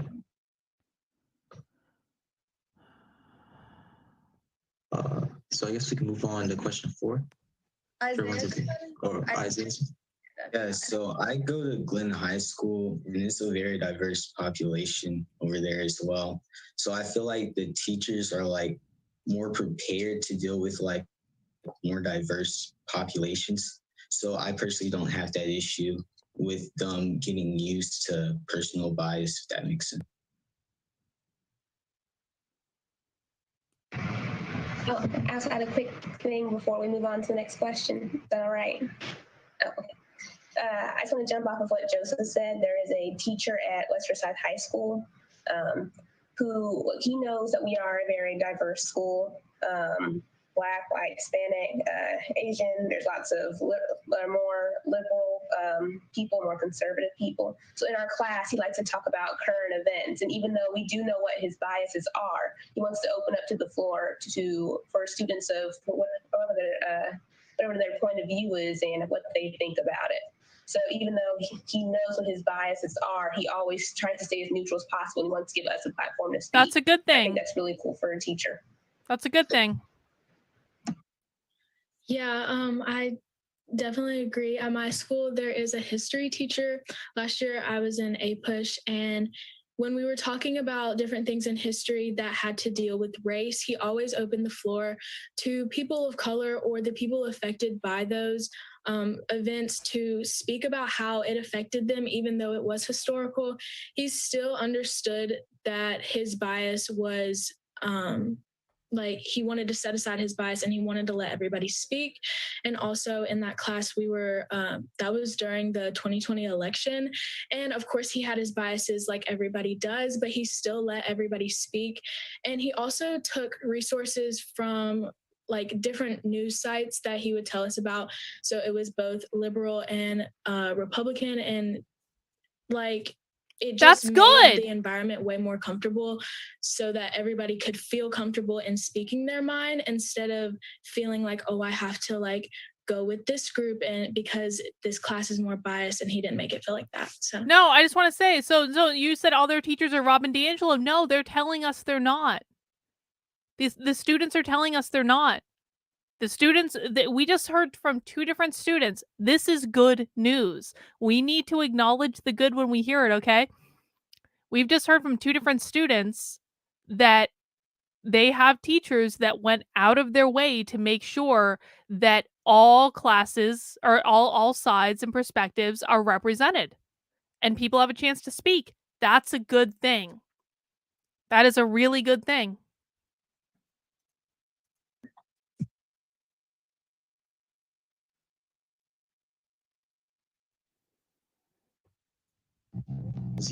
I feel like, to bring some nuance to it, I feel like some of them don't like kind of recognize that they have biases, because I know while I was at Paisley, there have been 2 teachers that students had said were had made racist comments, and even when they tried to get them removed, it was a long drug out process. Even though there was it wasn't like there was scant evidence. It was like multiple students were coming out and saying that this teacher was racist, and it was 2 different teachers, 2 different language teachers, and I feel like it was a weird process, hearing about that every day, because it started to get annoying, and I feel like some of our peers as well kind of do understand, at least, that some of them have biases.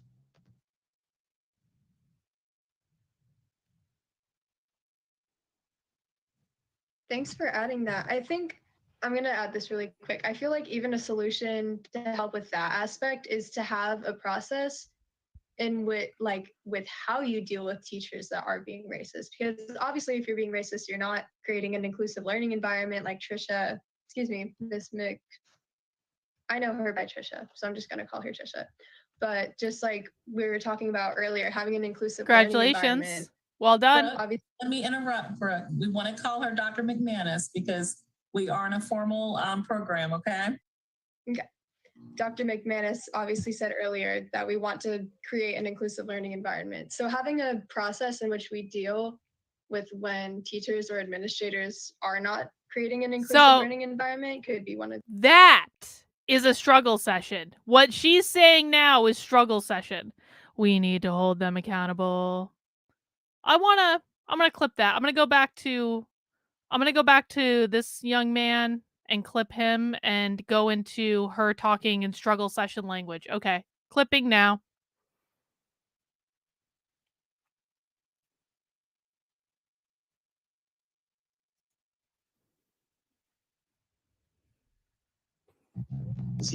I feel like, to bring some nuance to it, I feel like some of them don't kind of recognize that they have biases, because I know while I was at Paisley, there have been 2 teachers that students had said were had made racist comments, and even when they tried to get them removed, it was a long drug out process. Even though there was it wasn't there was scant evidence. It was multiple students were coming out and saying that this teacher was racist, and it was 2 different teachers, 2 different language teachers, and I feel like it was a weird process, hearing about that every day, because it started to get annoying, and I feel like some of our peers as well kind of do understand, at least, that some of them have biases.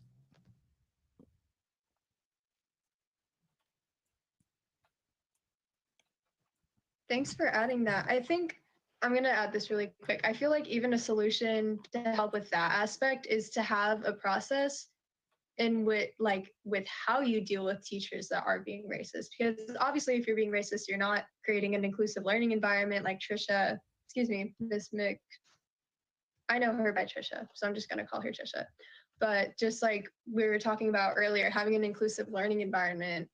Brooke, let me interrupt, Brooke. We want to call her Dr. McManus because we are in a formal program, okay? Okay.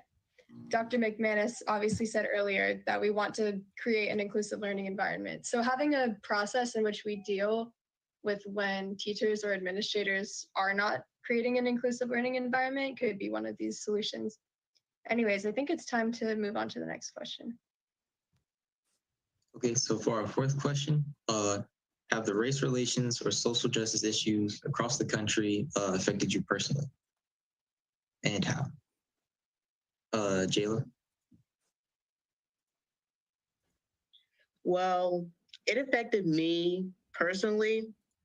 Well, first personally, it affected me because it made me be scared to even leave the house.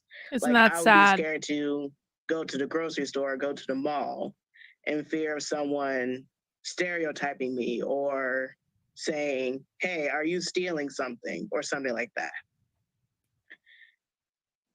Can you hear the other part of the question too? Not just the personal part, but it also.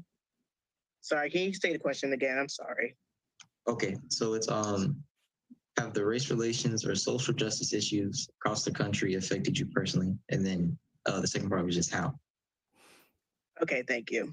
But like I said, being scared to go out the house, but also impacted my academic career as well.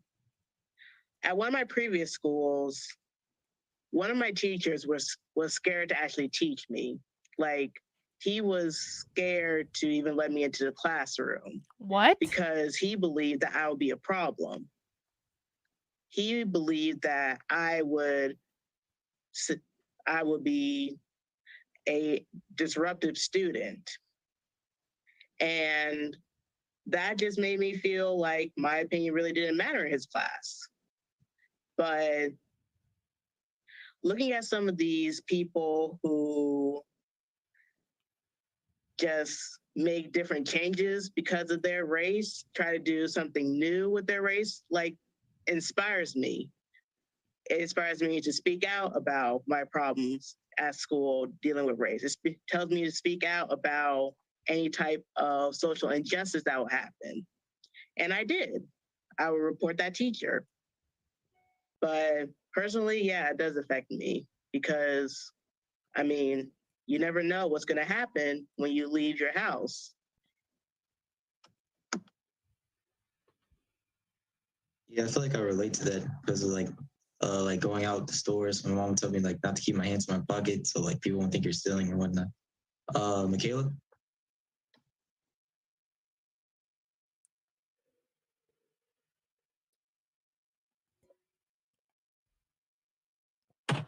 I'm sorry, my sister just walked in my room, but I feel personally affected because I'm in some of the after school activities that I do are predominantly white. So when situations did start happening, especially in the past year, I felt like the people who I thought were my friends definitely started distancing themselves, or they wouldn't distance themselves and then they would end up saying comments that would be specifically biased towards somebody like me. For example, I am in JROTC, and that, is a military-based class, even though it doesn't, recruit for the military, but me being in the class that is predominantly white males, I did feel personally affected because how they made it a point to kind of voice their opinions and how they felt, especially on situations in the past year. And it was a little disheartening because they were a little, I guess you could say, very honest about how they felt, especially They didn't towards agree with her. African American people. So I can't say it did end up personally affecting me. And also because I am in orchestra, which is a predominantly white music class, and I play 4 instruments, which are in all different genres, but specifically that one, I felt the most uncomfortable, and I did end up my sophomore year even taking a year off of it because I just felt very discriminated and segregated in the class. So hang on. I want you to notice I wanna something. let Juliana. She convinced herself that because she either convinced herself or she was convinced by the adults in her life that because she was in activities in which she was around a lot of white students, that they were going to be discriminatory towards her. And so even though she plays 4 instruments, she decided to quit because she convinced herself there was going to be a problem. Now, I don't know how many of you were in band. I was in band. I also played a whole bunch of fucking instruments. And I mean, listen, this is just my lived experience. It's just one person, but I find it very, very, very, very, very difficult to believe that in band or orchestra or jazz band or whatever, that there were people making racist comments. I find that are legitimately racist. I find that extremely difficult to believe. And so she gave up pursuing music because she convinced herself that everyone hated her because of her race. That is a sad thing. That is something that she inflicted on herself that was unnecessary. But what did you do to get kicked out of band? How the fuck can you even get kicked out of band? Like, you have to engage in an epic amount of tomfoolery to get kicked out of band. Yeah, band is full of different people. That's why it's band.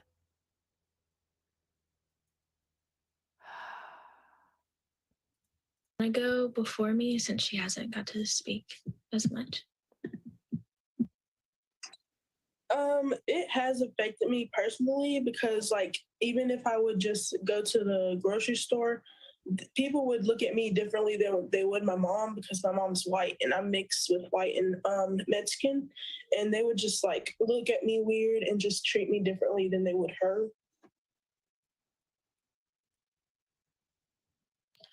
Yeah, and I definitely got personally affected by it because I never thought I would have to get the talk because I don't know, it was just a very weird concept to me to like the talk being like, keep your hands on the steering wheel. If you get pulled over, make sure that you talk in a like low tone and make sure that you're calm and collected, because I never thought that I would need that talk because I don't know. I didn't see myself as white or black. I saw myself as mixed, but I also didn't see myself as ever needing that talk. But when my mom kind of gave me that talk, my parents in general, I was kind of taken aback because I was like, whoa, like this is really my life right now. Like I have to watch myself and watch actions that I never thought I would have to watch in my life. And it just really opened my eyes to see that it's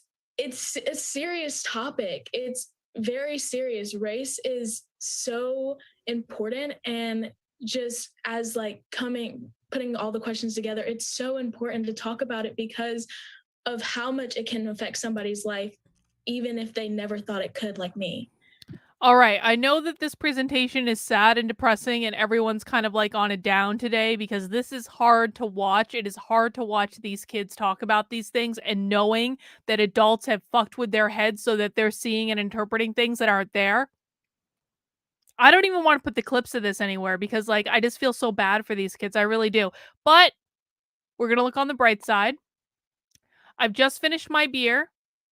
Purple Rain was delicious, but I want to try that strawberry one now. Hang on.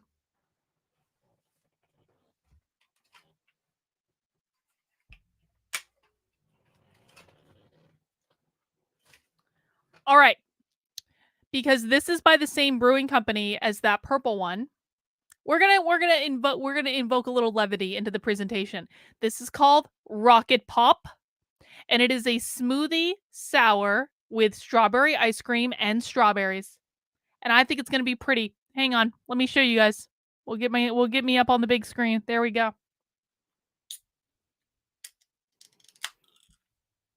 And I'm hoping it's gonna be just as delightful as that grape one that I just drank. Hang on. That grape one, a little too sweet if I'm honest. It was a lot. Oh, fuck, it's fizzing. Ah!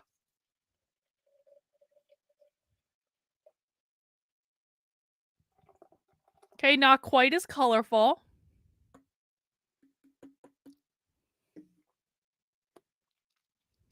Let's see. It definitely smells like strawberry. It smells like strawberry ice cream. It really does. Strawberry ice cream.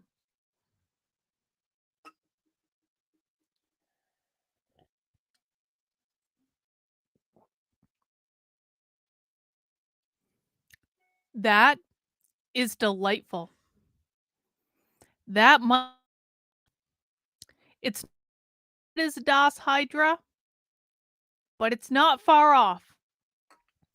It's not far off. Again, this is from Magnify Brewing Company, New Jersey.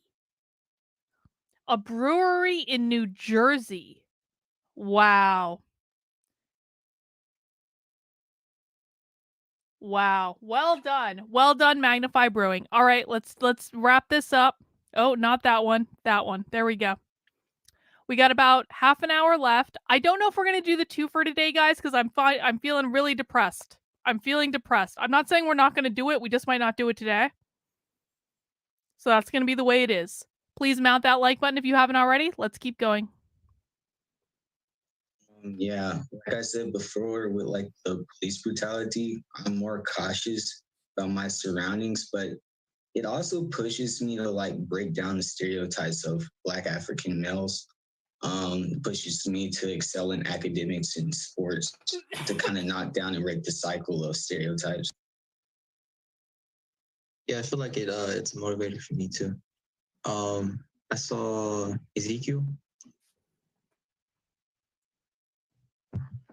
Kind of to go off of what Tristan said, I kind of knew like what I needed to do and not do. I didn't really get to talk from my parents, but I do remember the first time I did get it was because of my coach, because they told us that the refs were kind of against us. And to give it context, I would go to I play athletics at North Forsyth. That's a predominantly Black school. We only had like one non-Black player, and I remember we would usually get all the foul calls against us, not necessarily like when we needed them. They would never call the foul on the other team for us so that we could get our free throws. And that's kind of when I understood. And what was really like, it was really just something like, it's the first time I really like could really put my finger on it. It was like, okay, yeah, that's definitely off. Okay, Eddie will be our last response, and then we'll move on to the next question. It definitely affected me, especially within my own community, being like Hispanic Latino. Like there would be like for instances where other Hispanics would think I'm Black because I am like a little darker than the usual Hispanic stereotype. And also my mom. And then there would be, for instances, where they would just say like racial slurs against me, and they wouldn't know that I'm Hispanic, but I would just clearly hear and how like colorist and racist they could be. And so it definitely gave me a different perspective on my own community and how we should fix problems within like ourselves, you know?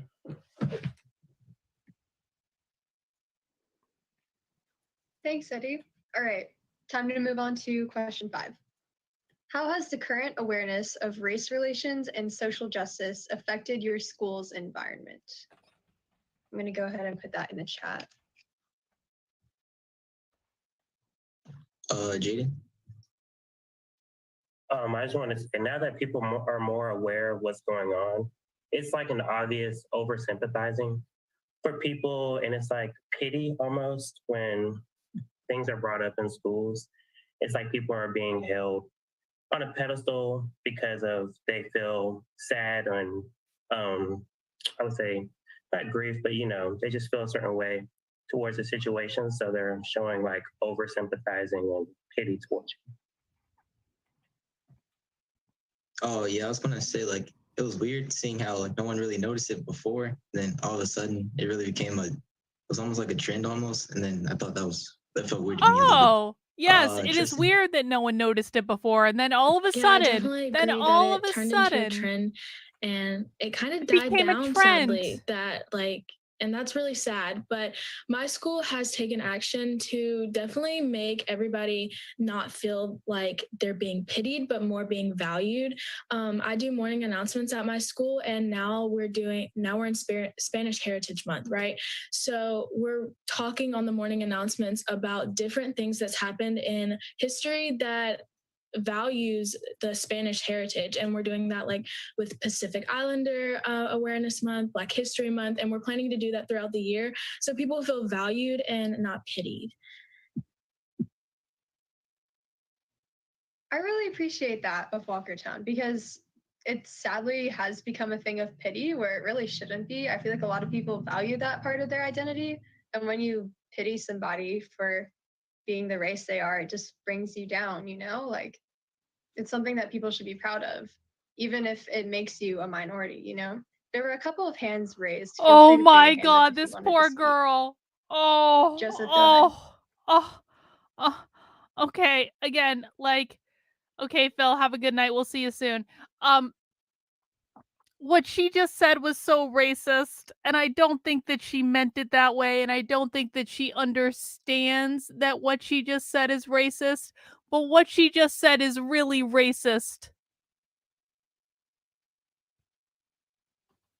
Oh man, that hurt. That hurt deep.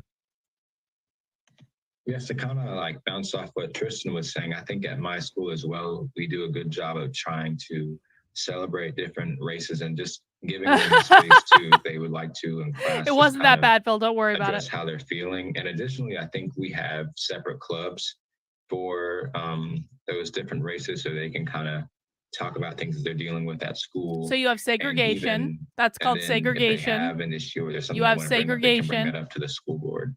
So I think it's good for us to have clubs that can be distinctly for one race. That's called So they can segregation. just kind of have a group to relate with and just see other people that look like them. 100%. That's really admirable of Tabor to do. I feel like not every school has done that, but definitely something that we can follow in the footsteps of. Does anybody else have anything to add? Isaiah, go ahead. Yeah. In the school environment, but in the class particularly, we had more deeper conversations about basically like race-related topics, like when the Black Lives Matter movement happened. We spent like entire class periods just talking about our opinions on the topic.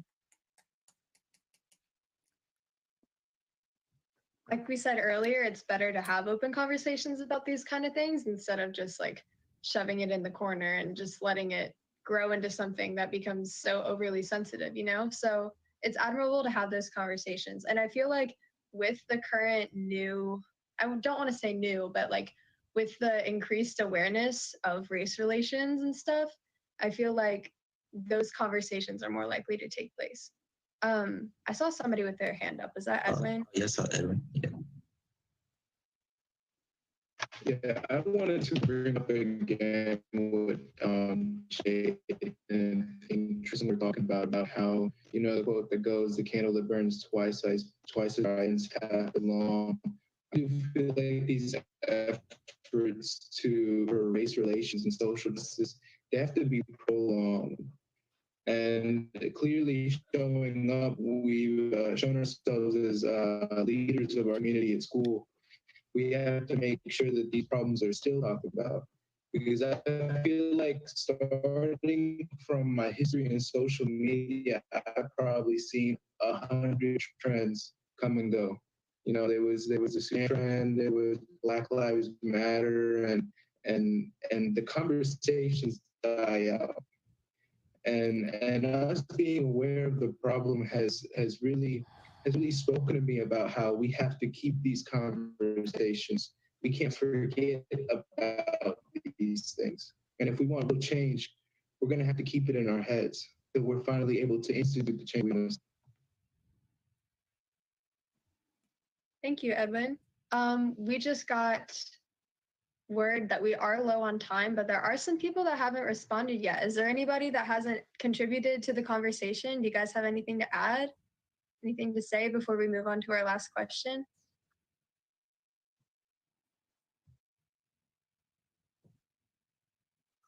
Okay, so I don't think anything else. Okay.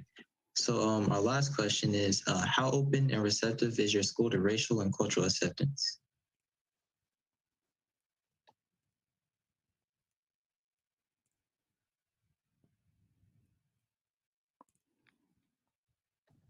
Jayla? I can happily say that Parkland is very open to anything. The teachers and administration at my school is very open to any student, no matter what your race, gender, sexuality, anything. They have made Parkland a very open space where I can be myself, and I am honestly the most happiest I've ever been at Parkland. That's good. I'm glad that you have like a really open space to express yourself. Madison? I feel like West isn't as receptive and acceptive of things like this because I feel like West is very quiet about everything and kind of like push it under a rug and we'll go back to it later or just never go over it again. And especially with, I was going to say this earlier, but with Black Lives Matter, like nothing was said. I mean, I think we had a discussion or like a small talk about it in a sociology class I took my junior year, but it was very small and sociology is an elective and it's not a mainstream class. So I feel like if we had those conversations in mainstream classes, they would be so much more receptive. But I feel like West is such a quiet and kind of push it under the rug that we don't really get anything or get to have an open space to where people can talk about it. That's good to know, because that gives us the opportunity to offer the solutions to where people have spaces to talk about it in school. Like, I can't remember who was saying it earlier. I think it was Joseph saying different racial groups have different clubs and stuff like that. Like that could be a solution for West Forsyth to help increase that conversation. Somebody just had their hand up and then they moved. I think it was Treasure. Let's see. So going with what Madison said, I do believe that Reynolds it's getting better, but it's still not where it should be. I mean, we do have the Ebony Society, which is mainly for Black women, and we did try to create a Black Alliance Club, but there were no really Black males who wanted to join the clubs.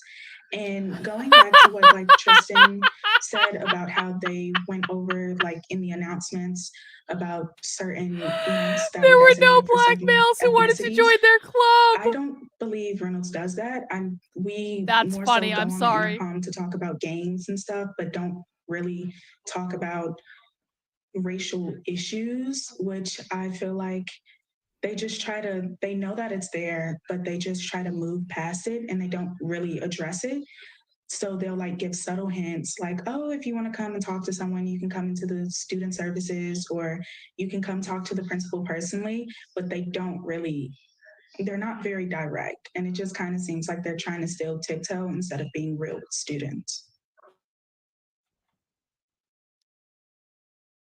I think we had Ziri.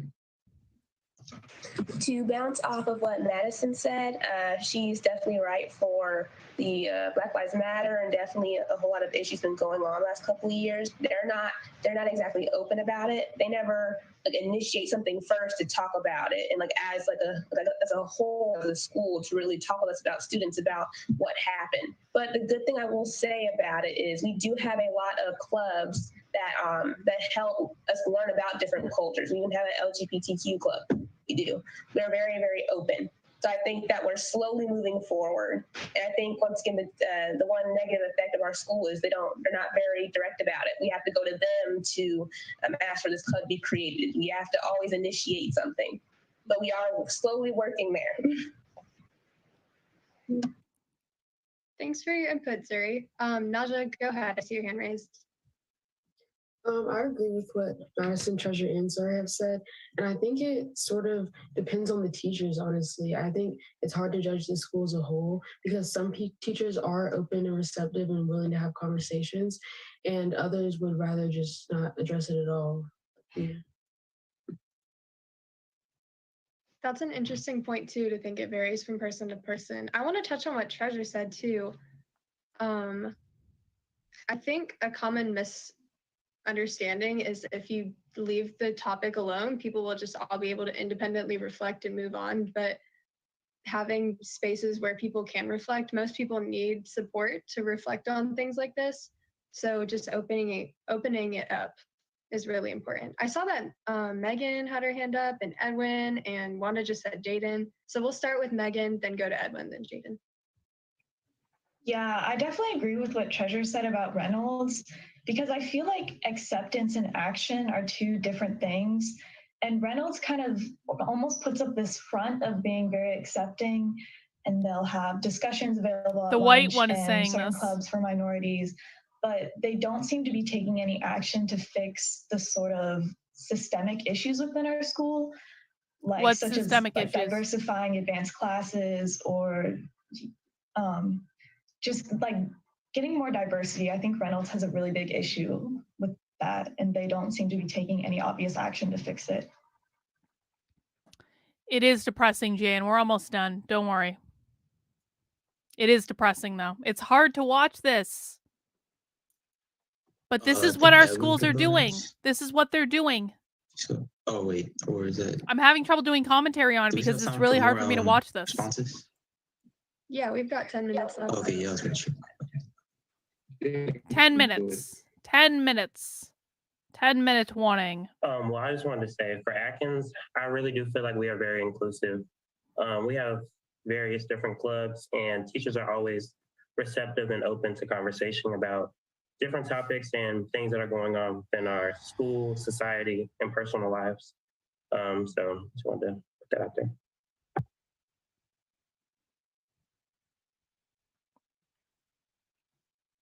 Thank you guys for your input. Isaiah, I saw you had your hand up a second ago. Yeah, so like Zuri and Jaden were saying, because Glenn has more of a diverse population, we have like a bunch of places where students can go so they don't feel alone. Like we have a very active Spanish club, Amped and Crosby Scholars, Latino Achievers, and more.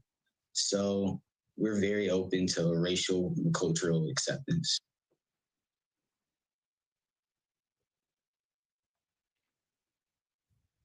Yeah, I just wanted to say, like how everyone else has been saying, I feel like school is kind of a safe place, or at least for Reagan's perspective, student at Reagan, I think it's a safe place, especially like, I think some of the things I have seen that are racially motivated, like negatively towards my parents, they've been outside of like the school area. So going to school excites me. And I also feel like Reagan sometimes does get stereotyped as like a one race school or like something that we're not. So I just kind of wanted to like clear that out and say that I do believe it's a safe place and it's becoming more diverse too. Kind of contrary to what a lot of people have been saying, I don't think Paisley deals with these issues well at all. Mainly because, firstly, the high school program is so minuscule that, it's so minuscule that I don't think they really try to make too many individualized efforts for the high school instead of accommodating the middle school more. And I mainly think that these problems that Paisley has, because they don't address anything, is born out of the lack of diversity in their staff. And that's not the most focal problem. I think the most focal problem is that with the lack of the diversity within their staff, they also don't give any opportunities for students to actually make inquiries or give their input on these issues that the school has, where they don't address anything, or if they do address something, it's not coming from a place of experience, but more of a place of pandering from teachers. I gotta say, my experience resonates with yours as well, Ryan. I went to Paisley and Cameron went to Paisley, and because of how small the high school program is, it doesn't feel like there, at least while we were there, I didn't really feel that many direct like efforts to try and combat that. Like I know they had, Amped for African American males at Paisley, but I think that was a Crosby Scholars thing too. I go to middle college now, Cameron and I do, and even there, it's so like we have a graduating class of 50 people. So I think we're all just like, we are a pretty big happy family, but because of that mindset, I feel like there is no direct efforts to try and like give people outlets if they do feel like they're being racially profiled, or just like if they are struggling with things at school like that. Anybody else have anything to add before we wrap up? I think we're towards the end of our conversation. Edwin, go ahead. Yeah, I just wanted to emphasize our role as the youth to, when we see this lack of conversation and this lack of initiatives, we really do have to step in, because when you really think about it, this race relations, this discussion is relatively new. Even here in America, it was just in 1964 when the Civil Rights Act was passed. And even though that might seem like a long time, there are people still alive that were here to see that when society still thought of it as acceptable to be racist and colorist. Colorist. Isn't that an interesting word? Isn't that an interesting word? What might colorist mean? Does colorist mean you see and judge people by their color, which is what these kids have literally talked about doing in this presentation? And I'm not knocking the kids. It is not their fault. It is not their fault. It is the fault of the adults that taught them. But can anyone else think of another definition of what colorist might be? Why did he use that word specifically? What an interesting choice of words. And take it seriously so that we can have more open discussion, we can have more diversity. I just wanted to emphasize that.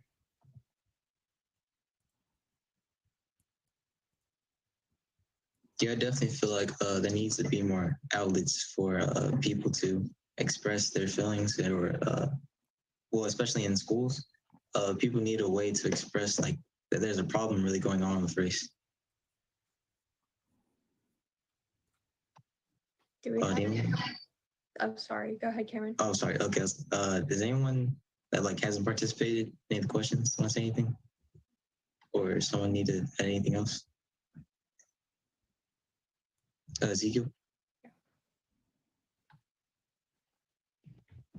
To kind of latch on to what Brooke and Orion said, I feel like they really didn't, like, because high school was such a small, like, it was like maybe 150 students at most at Paisley, that they didn't try to accommodate, like, to what we needed, or, like, and it even goes beyond race, like, they just don't, like, do anything almost.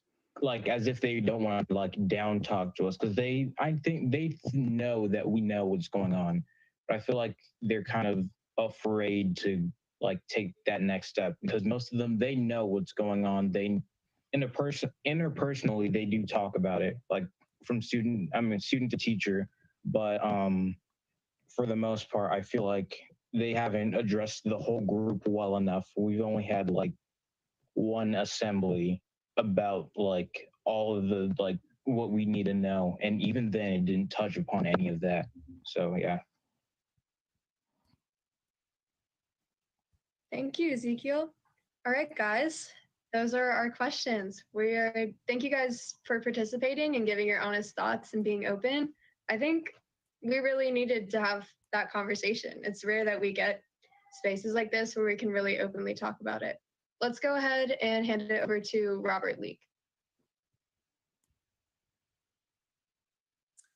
Brooke, let me jump in. And I want to thank everyone for participating. I would like to thank Brooke and Cameron for doing a good job moderating this discussion. It's not an easy thing to moderate. This is not an easy discussion to have. And I really want to commend all of you for being open enough to share your honest opinions and thoughts. So thank you so much for your time. And instead of tossing to Robert, I just want to talk about the fact that Chair Leake is the leader of the Human Relations Commission. He's also a pastor, and he has been very much involved with the youth and with this particular program and other activities that we've done for a number of years now. And so we're very fortunate to have someone of his caliber leading the Human Relations Commission. And of course, you heard from the Vice Chair, Ms. Carrie Wiggins earlier, Commissioner Wiggins. And so, Chair Leak, would you mind taking us out tonight with your closing thoughts? And again, I just want to thank you all on behalf of the Human Relations Department and the City of Winston-Salem. Chair Leak? Well, thank you so much, Ms. Wanda Abaha, our wonderful Director for Human Relations. And I also am thankful for my cohort of Vice Chair, Ms. Carrie Wiggins, and sorry for my delay getting on earlier. I had another meeting to attend. I do want to say that, you know, it's not easy to get on and talk in public, right, about race and talk about issues that are occurring in our school system. And I wanted to say that some of you all have already been through, and some of you all are still going through some issues in our public school system. But, you know, at the end of the day, public school system is a good place to be in, because you get to meet friends, meet new people, but especially in high school. High school is one of the golden years, I believe, and it go by so fast. I tell you, it go by so fast. And so it's great to have events like this tonight. To be God, I wish I could go back and be in high school again. In some respects, not in others. Judged, not to look. Like knowing what I know now with retrospect, look, I would do high school again with retrospect. You know, as if you feel that you can't speak up or be vocal about it. So I am really proud of each one of you all, that you all have stepped up to the plate. And, you know, even though I'm the chairperson of Human Relations, you know, I'm not that old. I'm young. So I went to Parkland High School, and I graduated from Parkland High School and went on to receive my master's. My master's. Okay, I'm going to claim my master's degree. But went on to receive my bachelor's degree at Winston State University. So, you know, education was my first major, but then I switched to business. But I say to say is that you all's minds are brilliant. Continue on doing the work that you're doing in your school. Continue on speaking up. Even when it seems like no one is listening, someone is looking at you as well. So I appreciate all of your feedback. I was texting Ms. Wanda Abrahad some notes that I've taken. I'm going to share with the commission as well. So if I don't see you all anymore, congratulations again to our chairs for our YAC. Thank you all so much for your involvement. Well, if I don't see each one of you all anymore, have a blessed holiday season and continue on speaking up and know that your voice is always heard. Thank you. Well, guys, that about wraps it up for today. I know that that was one of the harder things that we had to watch. I guess we didn't have to watch it, but the reason that was so hard is you're seeing the results of the brainwashing of the schools. And you're seeing it coming out of the mouths of the kids that are going through the schools. And I'm going to be honest, that was a good group of kids. That was a good group of kids. That was a good group of kids that's showing up, that's trying to do well, that are trying to do the right thing. Those kids actually spoke more clearly than many of the adults that we've watched on Happy Hour. Isn't that ironic? Those kids spoke more clearly than probably 75% of the adults that we watch when we do Happy Hour.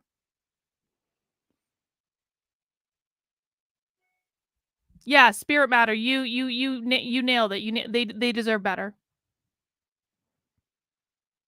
They deserve better. They didn't do anything wrong.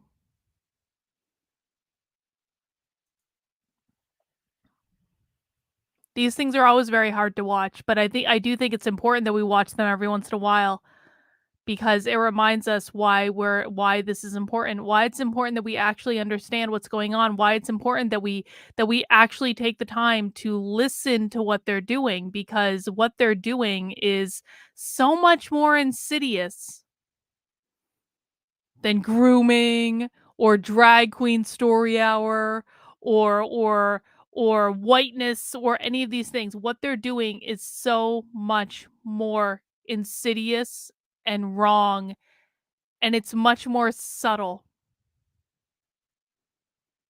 And that's why stuff like this won't play well on social media. That's why stuff like this will never be talked about on the Daily Wire. That's why stuff like this will never be reported on by Tucker Carlson on Fox News. Because it's not outlandish. What we watched today, there was nothing outlandish in what they said. There really wasn't. There was nothing outlandish about what they said. But the impact of what they said is palatable, isn't it? What we watched today will never be talked about in the mainstream media, not in conservative media, nowhere.